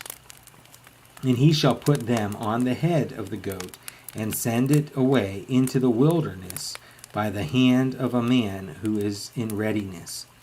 The goat shall bear all their iniquities on itself to a remote area, and he shall let the goat go free in the wilderness. Then Aaron shall come into the tent of meeting, and shall take off the linen garments that he put on when he went into the holy place, and shall leave them there. And he shall bathe his body in water in a holy place, and put on his garments, and come out and offer his burnt offering and the burnt offering of the people, and make atonement for himself and for the people. And the fat of the sin offering he shall burn on the altar. And he who lets the goat go to Azazel shall wash his clothes and bathe his body in water, and afterward he may come into the camp. And the bull for the sin offering and the goat for the sin offering, whose blood was brought in to make atonement in the holy place, shall be carried outside the camp. Their skin and their flesh and their dung shall be burned up with fire. And he who burns them shall wash his clothes and bathe his body in water, and afterward he may come into the camp. And it shall be a statute to you forever, that in the 7th month, on the 10th day of the month, you shall afflict yourselves, and shall do no work, either the native or the stranger who sojourns among you. For on this day shall atonement be made for you to cleanse you. You shall be clean before the Lord from all your sins. It is a Sabbath of solemn rest to you, and you shall afflict yourselves. It is a statute forever. And the priest who is anointed, consecrated as priest in his father's place, shall make atonement, wearing the holy linen garments. He shall make atonement for the holy sanctuary, and he shall make atonement for the tent of meeting, and for the altar, and he shall make atonement for the priests, and for all the people of the assembly. And this shall be a statute forever for you, that atonement may be made for the people of Israel once in the year, because of all their sins. And Aaron did as the Lord commanded Moses. Leviticus chapter 17. And the Lord spoke to Moses, saying, Speak to Aaron and his sons, and to all the people of Israel, and say to them, This is the thing that the Lord has commanded. If any one of the house of Israel kills an ox, or a lamb, or a goat in the camp, or kills it outside the camp, and does not bring it to the entrance of the tent of meeting to offer it as a gift to the Lord in front of the tabernacle of the Lord, blood guilt shall be imputed to that man. He has shed blood. and that man shall be cut off from among his people. This is to the end that the people of Israel may bring their sacrifices that they sacrifice in the open field, that they may bring them to the Lord, to the priest at the entrance of the tent of meeting, and sacrifice them as sacrifices of peace offerings to the Lord. And the priest shall throw the blood on the altar of the Lord at the entrance of the tent of meeting, and burn the fat for a pleasing aroma to the Lord. So they shall no more sacrifice their sacrifices to goat demons, after whom they whore. This shall be a statute forever for them throughout their generations. And you shall say to them, any one of the house of Israel, or of the strangers who sojourn among them, who offers a burnt offering or sacrifice, and does not bring it to the entrance of the tent of meeting to offer it to the Lord, that man shall be cut off from his people. If any one of the house of Israel, or of the strangers who sojourn among them, eats any blood, I will set my face against that person who eats blood, and will cut him off from among his people. For the life of the flesh is in the blood, and I have given it for you on the altar to make atonement for your souls. For it is the blood that makes atonement by the life. Therefore I have said to the people of Israel, no person among you shall eat blood, neither shall any stranger who sojourns among you eat blood. Any one also of the people of Israel, or of the strangers who sojourn among them, who takes in hunting any beast or bird that may be eaten, shall pour out its blood and cover it with earth. For the life of every creature is its blood is its life. Therefore I have said to the people of Israel, you shall not eat the blood of any creature, for the life of every creature is its blood. Whoever eats it shall be cut off, and every person who eats what dies of itself, or what is torn by beasts, whether he is a native or a sojourner, shall wash his clothes and bathe himself in water, and be unclean until the evening. Then he shall be clean. But if he does not wash them, or bathe his flesh, he shall bear his iniquity.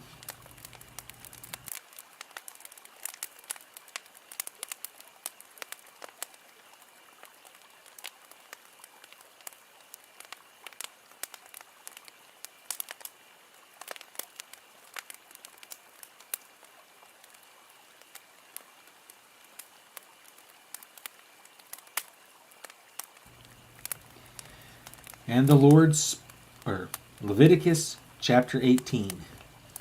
And the Lord spoke to Moses, saying, speak to the people of Israel, and say to them, I am the Lord your God.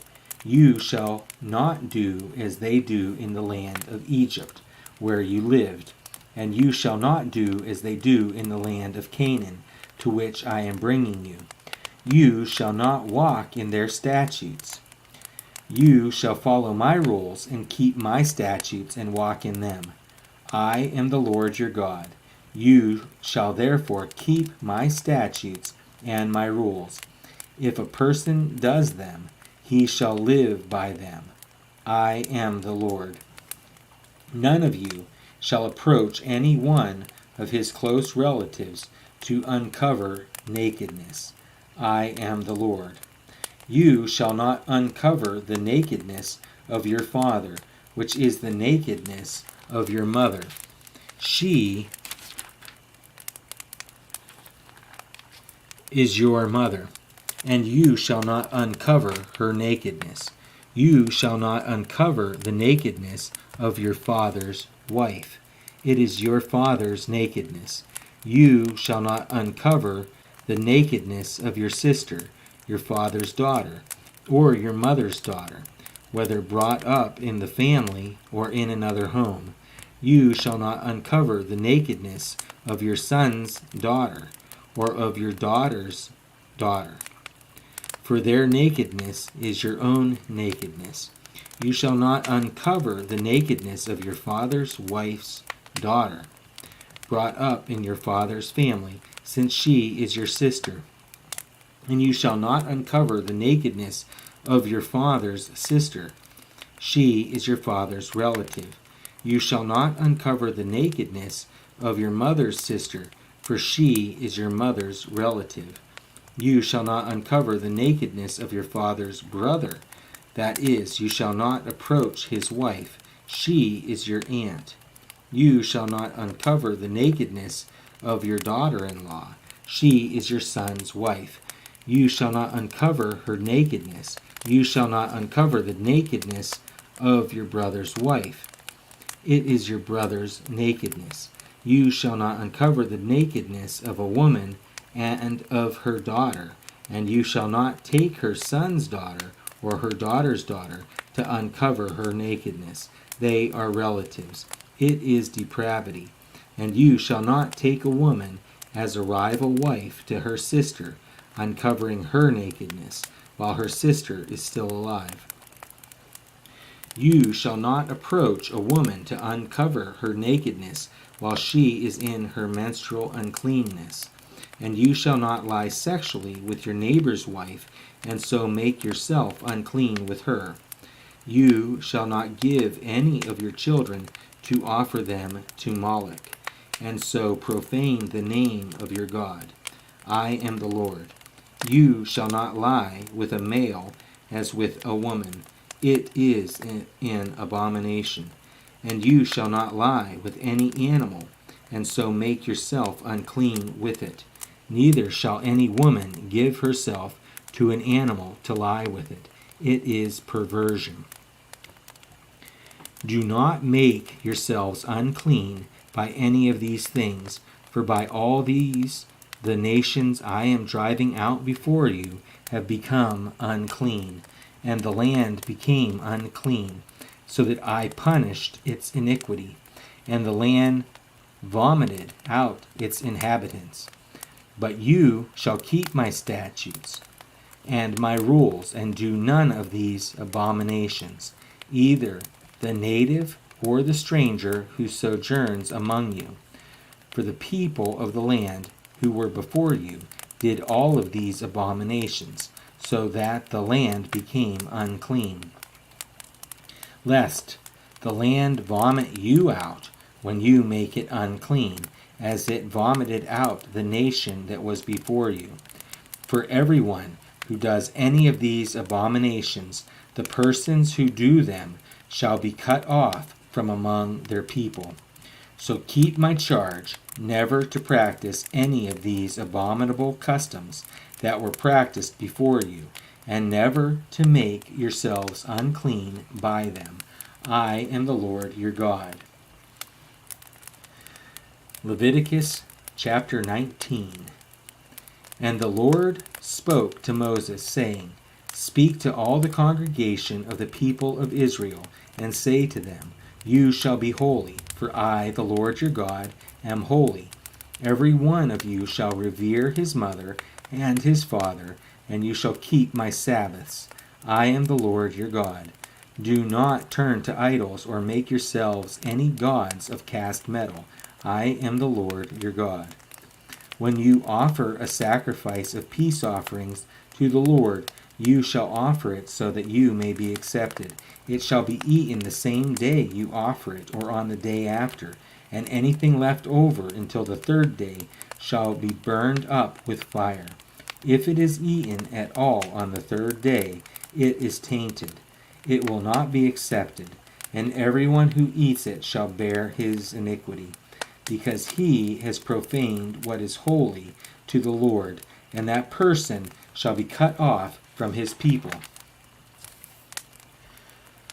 When you reap the harvest of your land, you shall not reap your field right up to its edge, neither shall you gather the gleanings after your harvest, and you shall not strip your vineyard bare, neither shall you gather the fallen grapes of your vineyard. You shall leave them for the poor and for the sojourner. I am the Lord your God. You shall not steal. You shall not deal falsely. You shall not lie to one another. You shall not swear by my name falsely, and so profane the name of your God. I am the Lord. You shall not oppress your neighbor or rob him. The wages of a hired worker shall not remain with you all night until the morning. You shall not curse the deaf or put a stumbling block before the blind, but you shall fear your God. I am the Lord. You shall do no injustice in court. You shall not be partial to the poor or defer to the great, but in righteousness shall you judge your neighbor. You shall not go around as a slanderer among your people, and you shall not stand up against the life of your neighbor. I am the Lord. You shall not hate your brother in your heart, but you shall reason frankly with your neighbor, lest you incur sin because of him. You shall not take vengeance or bear a grudge against the sons of your own people, but you shall love your neighbor as yourself. I am the Lord. You shall keep my statutes. You shall not let your cattle breed with a different kind. You shall not sow your field with two kinds of seed, nor shall you wear a garment of cloth made of two kinds of material. If a man lies sexually with a woman who is a slave, assigned to another man, and not yet ransomed, or given her freedom, a distinction shall be made. They shall not be put to death, because she was not free. But he shall bring his compensation to the Lord, to the entrance of the tent of meeting, a ram for a guilt offering. And the priest shall make atonement for him with the ram of the guilt offering before the Lord, for his sin that he has committed. And he shall be forgiven for the sin that he has committed. When you come into the land and plant any kind of tree for food, then you shall regard its fruit as forbidden. 3 years it shall be forbidden to you. It must not be eaten. And in the 4th year all its fruit shall be holy, an offering of praise to the Lord. In the 5th year you may eat of its fruit, to increase its yield for you. I am the Lord your God. You shall not eat any flesh with the blood in it. You shall not interpret omens or tell fortunes. You shall not round off the hair on your temples or mar the edges of your beard. You shall not make any cuts on your body for the dead or tattoo yourselves. I am the Lord. Do not profane your daughter by making her a prostitute, lest the land fall into prostitution, and the land become full of depravity.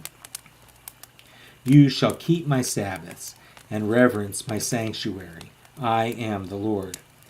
Do not turn to mediums or necromancers. Do not seek them out, and so make yourselves unclean by them. I am the Lord your God. You shall stand up before the gray head, and honor the face of an old man, and you shall fear your God. I am the Lord. When a stranger sojourns with you in your land, you shall not do him harm. You shall treat the stranger who sojourns with you as the native among you, and you shall love him as yourself, for you were strangers in the land of Egypt. I am the Lord your God. You shall do no wrong in judgment, in measures of length or weight or quantity. You shall have just balances, just weights, a just ephah, and a just hin. I am the Lord your God, who brought you out of the land of Egypt. And you shall observe all my statutes and all my rules, and do them. I am the Lord.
Leviticus chapter 20. The Lord spoke to Moses, saying, Say to the people of Israel, any one of the people of Israel, or of the strangers who sojourn in Israel, who gives any of his children to Moloch, shall surely be put to death. The people of the land shall stone him with stones. I myself will set my face against that man, and will cut him off from among his people, because he has given one of his children to Moloch, to make my sanctuary unclean, and to profane my holy name. And if the people of the land do at all close their eyes to that man when he gives one of his children to Moloch, and do not put him to death, then I will set my face against that man and against his clan, and will cut them off from among their people, him and all who follow him in whoring after Moloch. If a person turns to mediums and necromancers, whoring after them, I will set my face against that person, and will cut him off from among his people. Consecrate yourselves, and therefore, and be holy, for I am the Lord your God. Keep my statutes and do them. I am the Lord who sanctifies you. For anyone who curses his father or his mother shall surely be put to death. He has cursed his father or his mother. His blood is upon him. If a man commits adultery with the wife of his neighbor, both the adulterer and the adulteress shall surely be put to death. If a man lies with his father's wife, he has uncovered his father's nakedness. Both of them shall surely be put to death. Their blood is upon them. If a man lies with his daughter-in-law, both of them shall surely be put to death. They have committed perversion. Their blood is upon them. If a man lies with a male as with a woman, both of them have committed an abomination. They shall be surely be put to death. Their blood is upon them. If a man takes a woman and her mother also, it is depravity. He and they shall be burned with fire, and that there may be no depravity among you. If a man lies with an animal, he shall surely be put to death, and you shall kill the animal. If a woman approaches any animal and lies with it, you shall kill the woman and the animal. They shall surely be put to death. Their blood is upon them. If a man takes his sister, a daughter of his father, or a daughter of his mother, and sees her nakedness, and she sees his nakedness, it is a disgrace, and they shall be cut off in the sight of the children of their people. He has uncovered his sister's nakedness, and he shall bear his iniquity. If a man lies with a woman during her menstrual period, and uncovers her nakedness, he has made naked her fountain, and she has uncovered the fountain of her blood. Both of them shall be cut off from among their people. You shall not uncover the nakedness of your mother's sister, or of your father's sister, for that is to make naked one's relative. They shall bear their iniquity. If a man lies with his uncle's wife, he has uncovered his uncle's nakedness. They shall bear their sin. They shall die childless. If a man takes his brother's wife, it is impurity. He has uncovered his brother's nakedness. They shall be childless. You shall therefore keep all my statutes and all my rules and do them, that the land where I am bringing you to live may not vomit you out, and you shall not walk in the customs of the nation that I am driving out before you. For they did all these things, and therefore I detested them. But I have said to you, you shall inherit their land, and I will give it to you to possess, a land flowing with milk and honey. I am the Lord your God, who has separated you from the peoples. You shall therefore separate the clean beast from the unclean, and the unclean bird from the clean. You shall not make yourselves detestable by beast or by bird, or by anything with which the ground crawls, which I have set apart for you to hold unclean. You shall be holy to me, for I, the Lord, am holy, and have separated you from the peoples, that you should be mine. A man or a woman who is a medium or a necromancer shall surely be put to death. They shall be stoned with the stones. Their blood shall be upon them. Leviticus chapter 21. And the Lord said to Moses, Speak to the priests, the sons of Aaron, and say to them, No one shall make himself unclean for the dead among his people, except for his closest relatives, his mother, his father, his son, his daughter, his brother, or his virgin sister, who is near to him, because she has had no husband. For her he may make himself unclean. He shall not make himself unclean as a husband among his people, and so profane himself. They shall not make bald patches on their heads, nor shave off the edges of their beards, nor make any cuts on their body. They shall be holy to their God, and not profane the name of their God. For they offer the Lord's food offerings, the bread of their God. Therefore they shall be holy. They shall not marry a prostitute or a woman who has been defiled.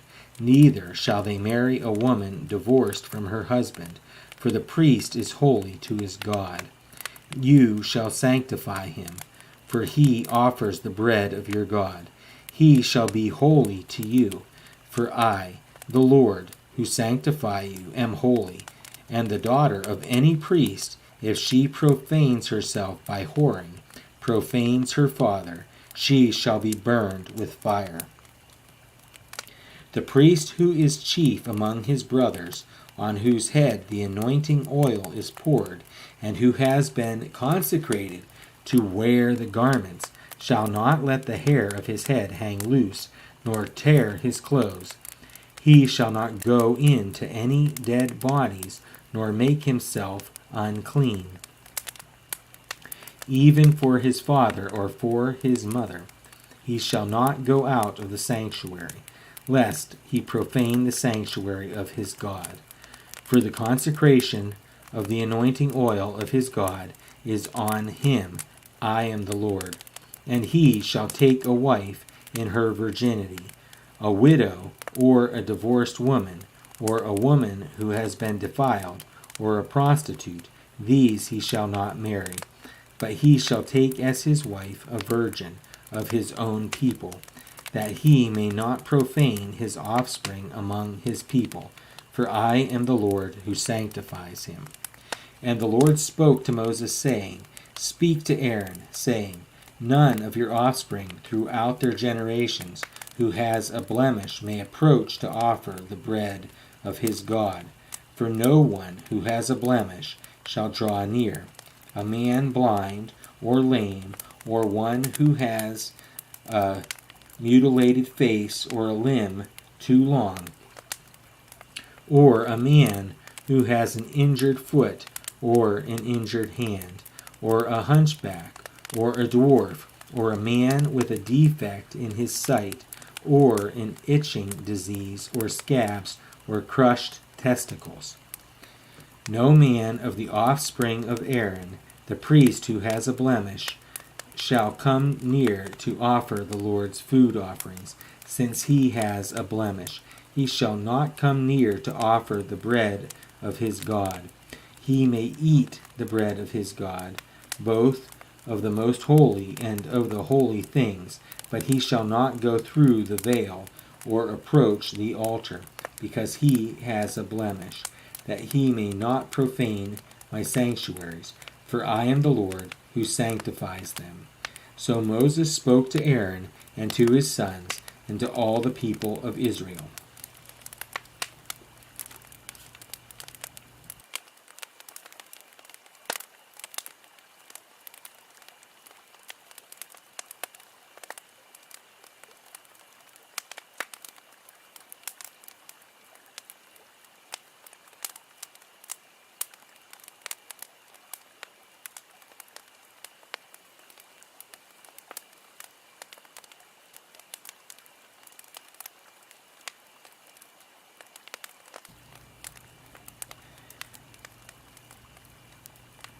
Leviticus chapter 22.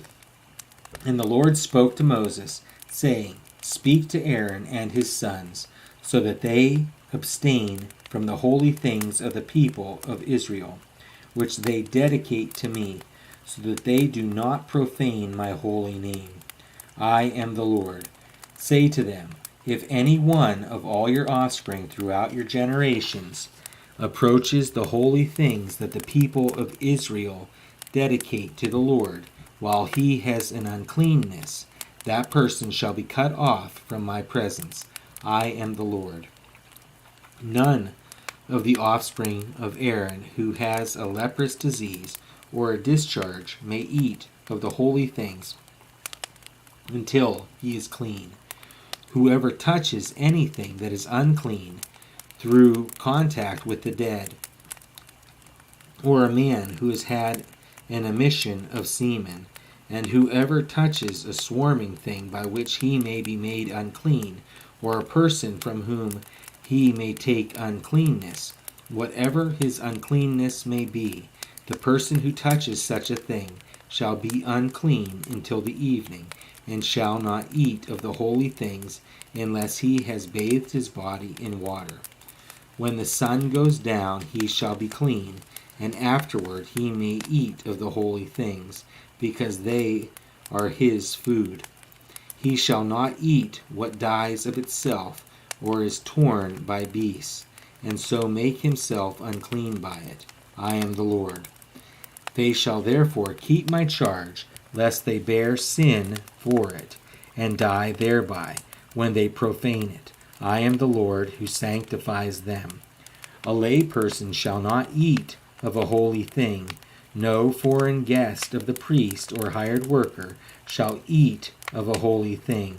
But if a priest buys a slave as his property for money, the slave may eat of it, and anyone born in his house may eat of his food.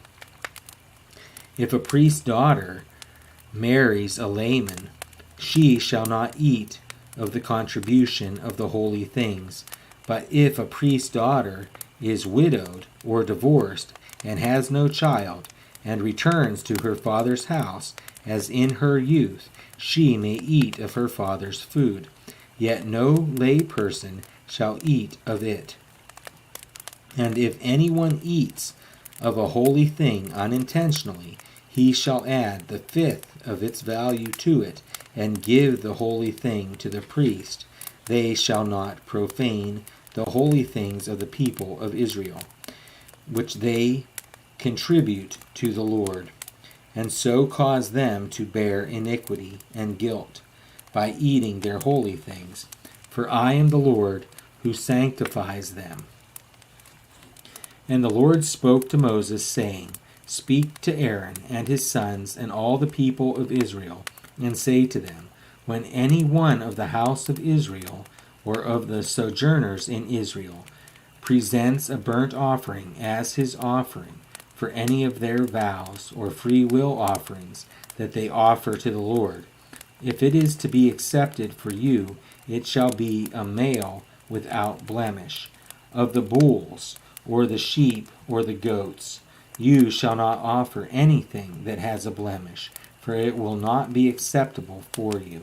And when anyone offers a sacrifice of peace offerings to the Lord, to fulfill a vow, or as a free will offering from the herd, or from the flock, to be accepted, it must be perfect. There shall be no blemish in it. Animals blind or disabled, or mutilated, or having a discharge, or an itch, or scabs, you shall not offer to the Lord, or give them to the Lord as a food offering on the altar. You may present a bull or a lamb that has a part too long or too short for a free will offering, but for a vow offering it cannot be accepted. Any animal that has its testicles bruised or crushed, or torn or cut, you shall not offer to the Lord. You shall not do it within your land. Neither shall you offer as the bread of your God any such animals gotten from a foreigner, since there is a blemish in them because of their mutilation. They will not be accepted for you. And the Lord spoke to Moses, saying, When an ox or sheep or goat is born, it shall remain 7 days with its mother. And from the 8th day on it shall be acceptable as a food offering to the Lord. But you shall not kill an ox or a sheep and her young in 1 day. And when you sacrifice a sacrifice of thanksgiving to the Lord, you shall sacrifice it so that you may be accepted. It shall be eaten on the same day. You shall leave none of it until morning. I am the Lord. So you shall keep my commandments and do them. I am the Lord. And you shall not profane my holy name, that I may be sanctified among the people of Israel. I am the Lord, who sanctifies you, who brought you out of the land of Egypt to be your God. I am the Lord.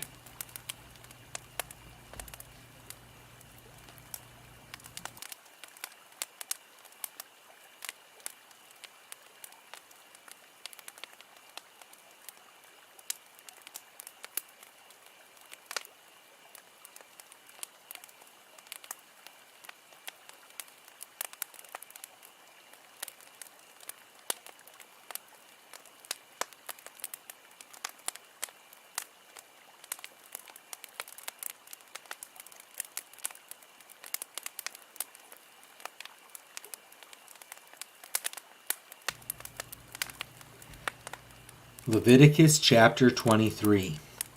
The Lord spoke to Moses, saying, Speak to the people of Israel, and say to them, These are the appointed feasts of the Lord, that you shall proclaim as holy convocations. They are my appointed feasts. 6 days shall work be done, but on the 7th day is a Sabbath of solemn rest, a holy convocation. You shall do no work. It is a Sabbath to the Lord in all your dwelling places. These are the appointed feasts of the Lord, the holy convocations which you shall proclaim at the time appointed for them. In the 1st month, on the 14th day of the month, at twilight is the Lord's Passover, and on the 15th day of the same month is the feast of unleavened bread to the Lord. For 7 days you shall eat unleavened bread. On the 1st day you shall have a holy convocation. You shall not do any ordinary work, but you shall present a food offering to the Lord for 7 days. On the 7th day is a holy convocation. You shall not do any ordinary work. And the Lord spoke to Moses, saying, Speak to the people of Israel, and say to them, When you come into the land that I give you, and reap its harvest, you shall bring the sheaf of the first fruits of your harvest to the priest, and he shall wave the sheaf before the Lord, so that you may be accepted. On the day after the Sabbath, the priest shall wave it, and on the day when you wave the sheaf, you shall offer a male lamb 1 year old, without blemish, as a burnt offering to the Lord. And the grain offering with it shall be 2/10 of an ephah of fine flour mixed with oil, a food offering to the Lord, with a pleasing aroma. And the drink offering with it shall be of wine, 1/4 of a hin. And you shall eat neither bread nor grain, parched or fresh, until this same day, until you have brought the offering of your God. It is a statute forever throughout your generations in all your dwellings. You shall count 7 full weeks from the day after the Sabbath, from the day that you brought the sheaf of the wave offering. You shall count 50 days to the day after the 7th Sabbath. Then you shall present a grain offering of new grain to the Lord. You shall bring from your dwelling places 2 loaves of bread to be waved, made of 2/10 of an ephah.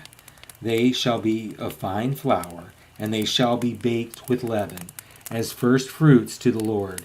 And you shall present with the bread 7 lambs a year old without blemish, and 1 bull from the herd, and 2 rams. They shall be a burnt offering to the Lord, with their grain offering and their drink offerings, a food offering with a pleasing aroma to the Lord. And you shall offer 1 male goat for a sin offering, and 2 male lambs a year old as a sacrifice of peace offerings. And the priest shall wave them with the bread of the first fruits, as a wave offering before the Lord, with the 2 lambs. They shall be holy to the Lord for the priest, and you shall make a proclamation on the same day. You shall hold a holy convocation. You shall not do any ordinary work. It is a statute forever in all your dwelling places throughout your generations. And when you reap the harvest of your land, you shall not reap your field right up to its edge, nor shall you gather the gleanings after your harvest. You shall leave them for the poor and for the sojourner. I am the Lord your God. And the Lord spoke to Moses, saying, Speak to the people of Israel, saying, In the 7th month, on the 1st day of the month, you shall observe a day of solemn rest, a memorial proclaimed with blast of trumpets, a holy convocation. You shall not do any ordinary work, and you shall present a food offering to the Lord. And the Lord spoke to Moses, saying, Now on the 10th day of this 7th month is the Day of Atonement. It shall be for you a time of holy convocation, and you shall afflict yourselves and present a food offering to the Lord.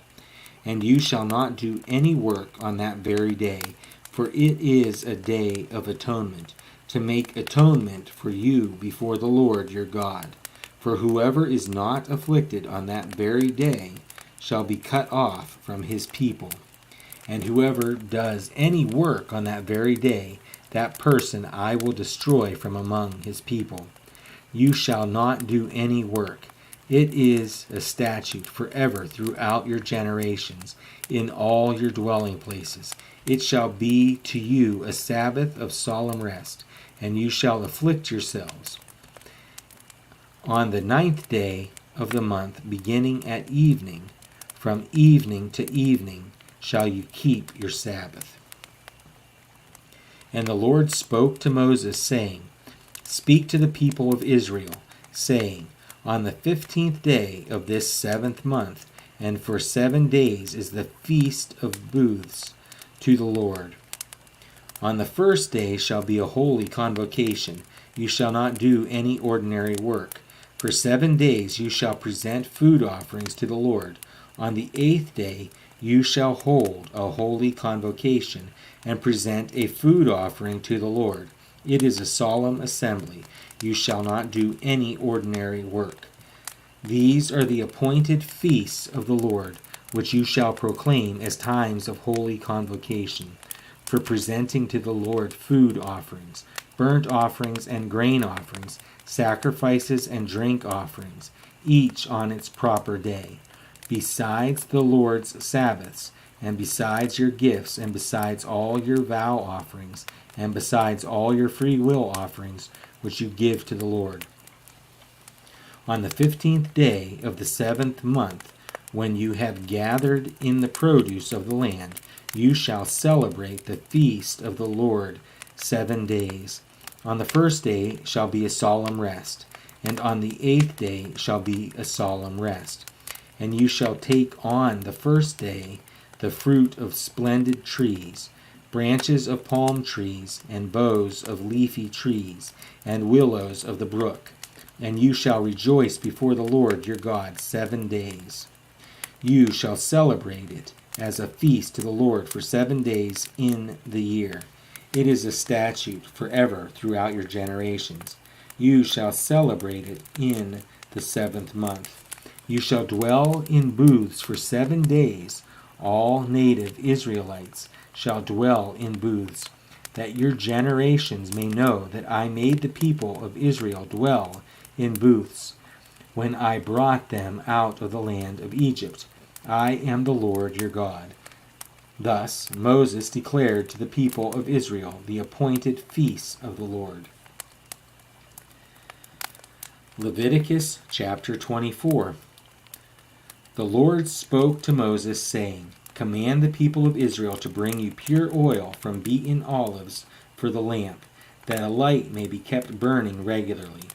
Outside the veil of the testimony in the tent of meeting, Aaron shall arrange it from evening to morning before the Lord regularly. It shall be a statute forever throughout your generations. He shall arrange the lamps on the lampstand of pure gold before the Lord regularly. You shall take fine flour and bake 12 loaves from it.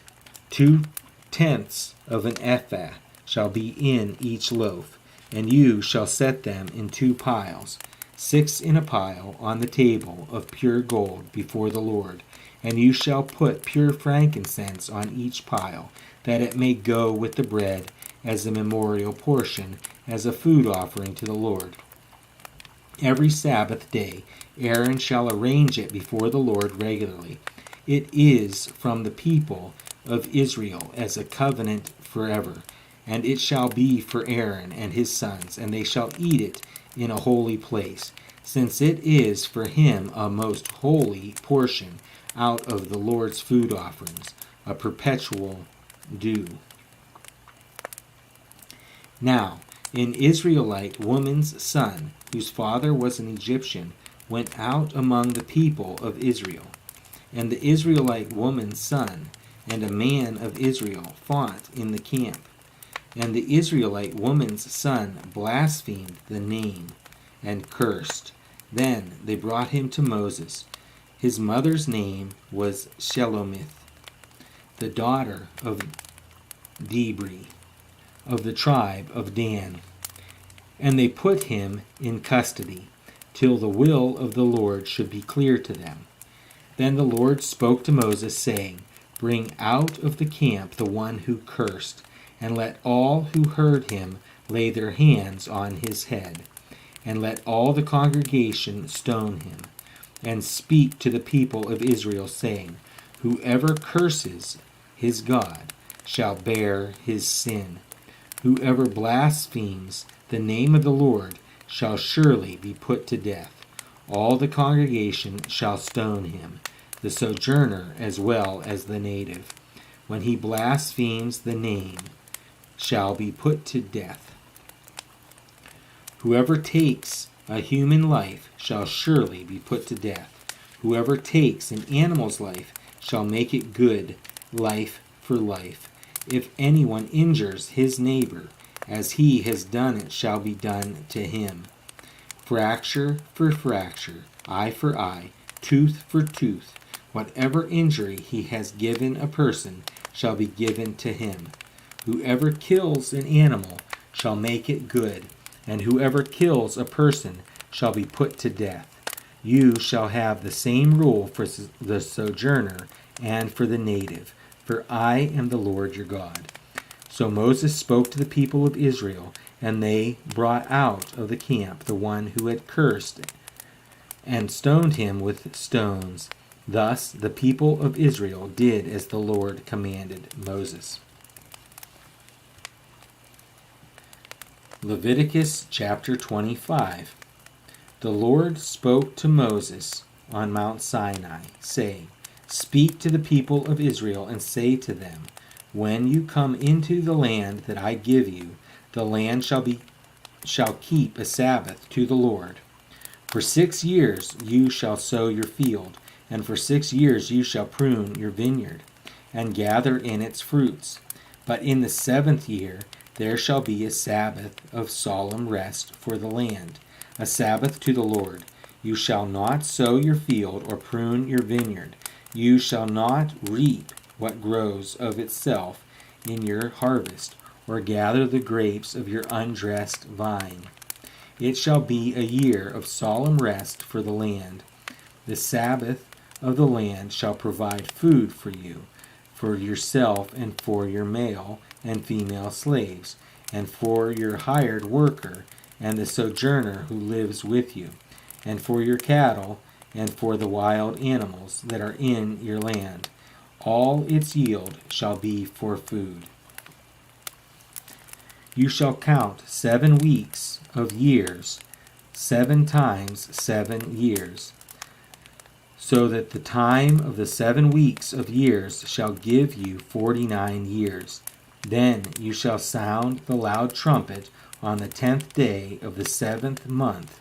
On the day of atonement you shall sound the trumpet throughout all your land, and you shall consecrate the 50th year, and proclaim liberty throughout the land to all its inhabitants. It shall be a jubilee for you, when each of you shall return to his property, and each of you shall return to his clan. That 50th year shall be a jubilee for you. In it you shall neither sow nor reap what grows of itself, nor gather the grapes from the undressed vines, for it is a jubilee. It shall be holy to you. You may eat the produce of the field. In this year of Jubilee, each of you shall return to his property. And if you make a sale to your neighbor, or buy from your neighbor, you shall not wrong one another. You shall pay your neighbor according to the number of years after the Jubilee, and he shall sell to you according to the number of years for crops. If the years are many, you shall increase the price, and if the years are few, you shall reduce the price, for it is the number of the crops that he is selling to you. You shall not wrong one another, but you shall fear your God, for I am the Lord your God. Therefore, you shall do my statutes and keep my rules and perform them, and then you will dwell in the land securely. The land will yield its fruit, and you will eat your fill and dwell in it securely. And if you say, what shall we eat in the 7th year, if we may not sow or gather in our crop? I will command my blessing on you in the 6th year, so that it will produce a crop sufficient for 3 years. When you sow in the 8th year, you will be eating some of the old crop. You shall eat the old until the 9th year, when its crop arrives. The land shall not be sold in perpetuity, for the land is mine. For you are strangers and sojourners with me, and in all the country you possess, you shall allow a redemption of the land. If your brother becomes poor and sells part of his property, then his nearest redeemer shall come and redeem what his brother has sold. If a man has no one to redeem it, and then himself becomes prosperous and finds sufficient means to redeem it, let him calculate the years since he sold it, and pay back the balance to the man of whom he sold it, and then return to his property. But if he does not have sufficient means to recover it, then what he sold shall remain in the hand of the buyer until the year of Jubilee.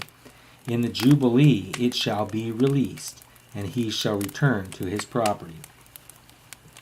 If a man sells a dwelling house in a walled city, he may redeem it within a year of its sale. For a full year he shall have the right of redemption. If it is not redeemed within a full year, then the house in the walled city shall belong in perpetuity to the buyer throughout his generations. It shall not be released in the Jubilee. But the houses of the villages that have no wall around them shall be classified with the fields of the land.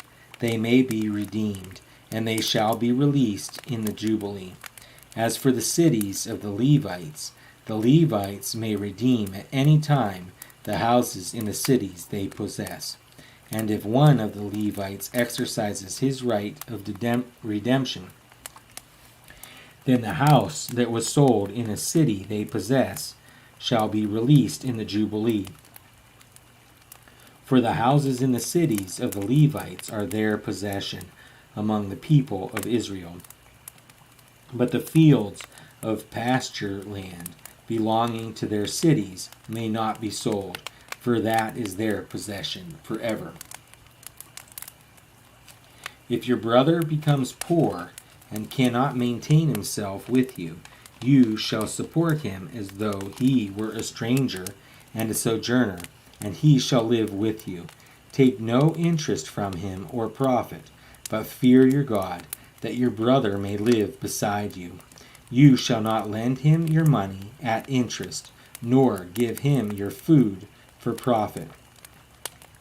I am the Lord your God, who brought you out of the land of Egypt to give you the land of Canaan, and to be your God. If your brother becomes poor beside you and sells himself to you, you shall not make him serve as a slave. He shall be with you as a hired worker and as a sojourner. He shall serve with you until the year of the Jubilee. Then he shall go out from you, and he and his children with him, and go back to his own clan, and return to the possession of his fathers. For they are my servants, whom I brought out of the land of Egypt. They shall not be sold as slaves. You shall not rule over him ruthlessly, but shall fear your God. As for your male and female slaves, whom you may have, you may buy male and female slaves from among the nations that are around you. You may also buy from among the strangers who sojourn with you and their clans that are with you, who have been born in your land, and they may be your property. You may bequeath them to your sons, after you to inherit as a possession forever. You may make slaves of them, but over your brothers, the people of Israel, you shall not rule, one over another ruthlessly. If a stranger or sojourner with you becomes rich, and your brother beside him becomes poor and sells himself to the stranger or sojourner with you or to a member of the stranger's clan, then after he is sold, he may be redeemed. One of his brothers may redeem him, or his uncle or his cousin may redeem him, or a close relative from his clan may redeem him, or if he grows rich, he may redeem himself. He shall calculate with his buyer from the year when he sold himself to him until the year of Jubilee, and the price of his sale shall vary with the number of years. The time he was with his owner shall be rated as the time of a hired worker. If there are still many years left, he shall pay proportionately for his redemption, some of his sale price. If there remain but a few years until the year of Jubilee, he shall calculate and pay for his redemption in proportion to his years of service. He shall treat him as a worker hired year by year. He shall not rule ruthlessly over him in your sight. And if he is not redeemed by these means, then he and his children with him shall be released in the year of Jubilee. For it is to me that the people of Israel are servants. They are my servants whom I brought out of the land of Egypt. I am the Lord your God.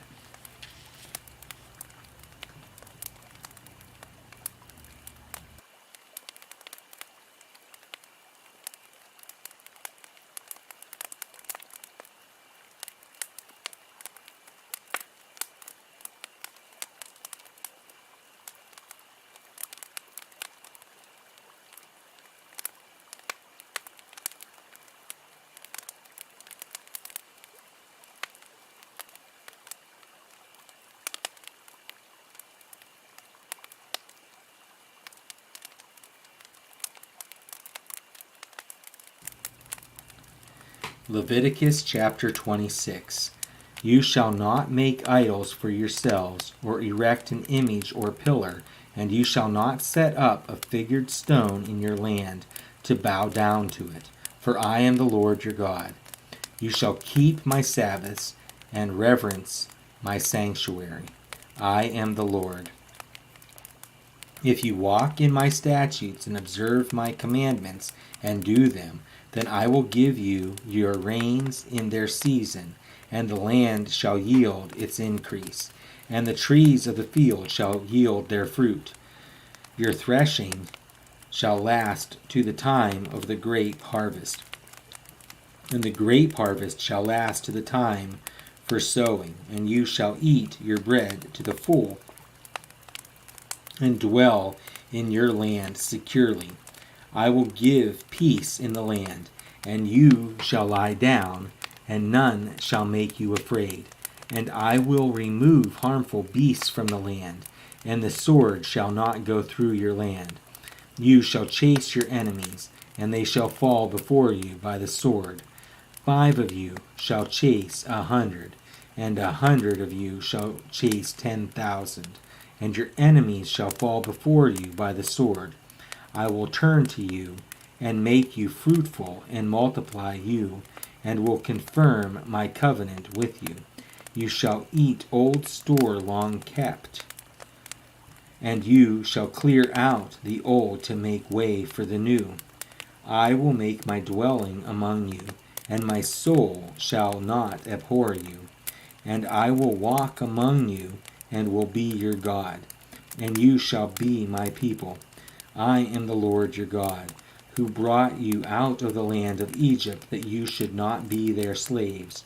And I have broken the bars of your yoke, and made you walk erect. But if you will not listen to me, and will not do all these commandments, if you spurn my statutes, and if your soul abhors my rules, so that you will not do all my commandments, but break my covenant, then I will do this to you. I will visit you with panic, with wasting disease and fever that consume the eyes, and make the heart ache. And you shall sow your seed in vain, for your enemies shall eat it. I will set my face against you, and you shall be struck down before your enemies. Those who hate you shall rule over you, and you shall flee when none pursues you. And if, in spite of this, you will not listen to me, then I will discipline you again 7-fold for your sins, and I will break the pride of your power, and I will make your heavens like iron, and your earth like bronze, and your strength shall be spent in vain. For your land shall not yield its increase, and the trees of the land shall not yield their fruit. Then, if you walk contrary to me, and will not listen to me, I will continue striking you 7-fold for your sins, and I will let loose the wild beasts against you, which shall bereave you of your children, and destroy your livestock, and make you few in number, so that your roads shall be deserted. And if by this discipline you are not turned to me, but walk contrary to me, then I also will walk contrary to you. And I myself will strike you 7-fold for your sins, and I will bring a sword upon you, that shall execute vengeance for the covenant. And if you gather within your cities, I will send pestilence among you, and you shall be delivered into the hand of the enemy.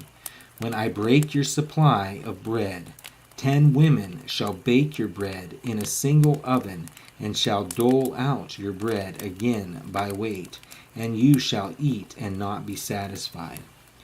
But if in spite of this you will not listen to me, but walk contrary to me, then I will walk contrary to you in fury, and I myself will discipline you 7-fold for your sins. You shall eat the flesh of your sons, and you shall eat the flesh of your daughters, and I will destroy your high places, and cut down your incense altars, and cast your dead bodies upon the dead bodies of your idols, and my soul will abhor you. And I will lay your cities waste, and will make your sanctuaries desolate, and I will not smell your pleasing aromas, and I myself will devastate the land, so that your enemies who settle in it shall be appalled at it. and I will scatter you among the nations, and I will unsheathe the sword after you. And your land shall be a desolation, and your cities shall be a waste. Then the land shall enjoy its Sabbaths, as long as it lies desolate, while you are in your enemy's land. Then the land shall rest, and enjoy its Sabbaths. As long as it lies desolate, it shall have rest, the rest that it did not have on your Sabbaths, when you were dwelling in it. And as for those of you who are left, I will send faintness into their hearts in the lands of their enemies. The sound of a driven leaf shall put them to flight. And they shall flee as one flees from the sword, and they shall fall when none pursues. They shall stumble over one another, as if to escape a sword, though none pursues. And you shall have no power to stand before your enemies, and you shall perish among the nations, and the land of your enemies shall eat you up, and those of you who are left shall rot away in your enemies' lands, because of their iniquity, and also because of the iniquities of their fathers, they shall rot away like them. But if they confess their iniquity, and the iniquity of their fathers in their treachery that they committed against me, and also in walking contrary to me, so that I walked contrary to them, and brought them into the land of their enemies, if then their uncircumcised heart is humbled, and they make amends for their iniquity, then I will remember my covenant with Jacob, and I will remember my covenant with Isaac, and my covenant with Abraham, and I will remember the land. But the land shall be abandoned by them, and enjoy its Sabbaths while it lies desolate without them. And they shall make amends for their iniquity, because they spurned my rules, and their soul abhorred my statutes. Yet for all that, when they are in the land of their enemies, I will not spurn them, neither will I abhor them, so as to destroy them utterly, and break my covenant with them. For I am the Lord their God. But I will, for their sake, remember the covenant with their forefathers, whom I brought out of the land of Egypt in the sight of the nations, that I might be their God. I am the Lord. These are the statutes and rules and laws that the Lord made between himself and the people of Israel through Moses on Mount Sinai.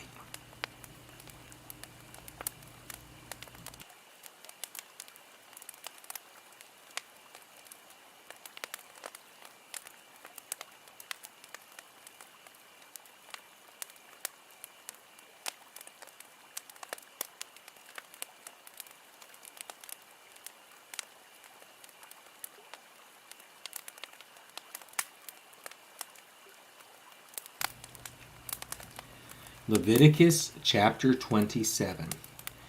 The Lord spoke to Moses, saying, Speak to the people of Israel, and say to them, If anyone makes a special vow to the Lord involving the valuation of persons, then the valuation of a male from 20 years old up to 60 years old shall be 50 shekels of silver, according to the shekel of the sanctuary.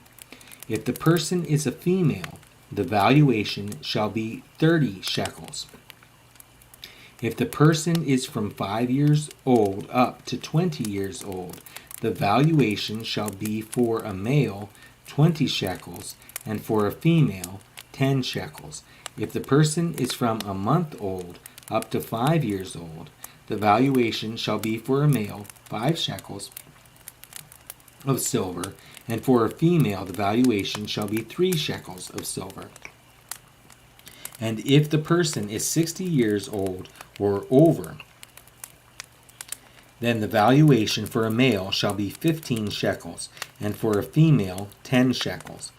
And if someone is too poor to pay the valuation, then he shall be made to stand before the priest, and the priest shall value him. The priest shall value him according to what the vower can afford. If the vow is an animal, that may be offered as an offering to the Lord. All of it that he gives to the Lord is holy. He shall not exchange it or make a substitute for it, good for bad or bad for good. And if he does in fact substitute one animal for another, then both it and the substitute shall be holy. And if it is any unclean animal that may not be offered as an offering to the Lord, then he shall stand the animal before the priest, and the priest shall value it as either good or bad. As the priest values it, so it shall be. But if he wishes to redeem it, he shall add a fifth to the valuation. When a man dedicates his house as a holy gift to the Lord, the priest shall value it as either good or bad. As the priest values it, so it shall stand. And if the donor wishes to redeem his house, he shall add a fifth to the valuation price, and it shall be his. If a man dedicates to the Lord part of the land that is his possession, then the valuation shall be in proportion to its seed.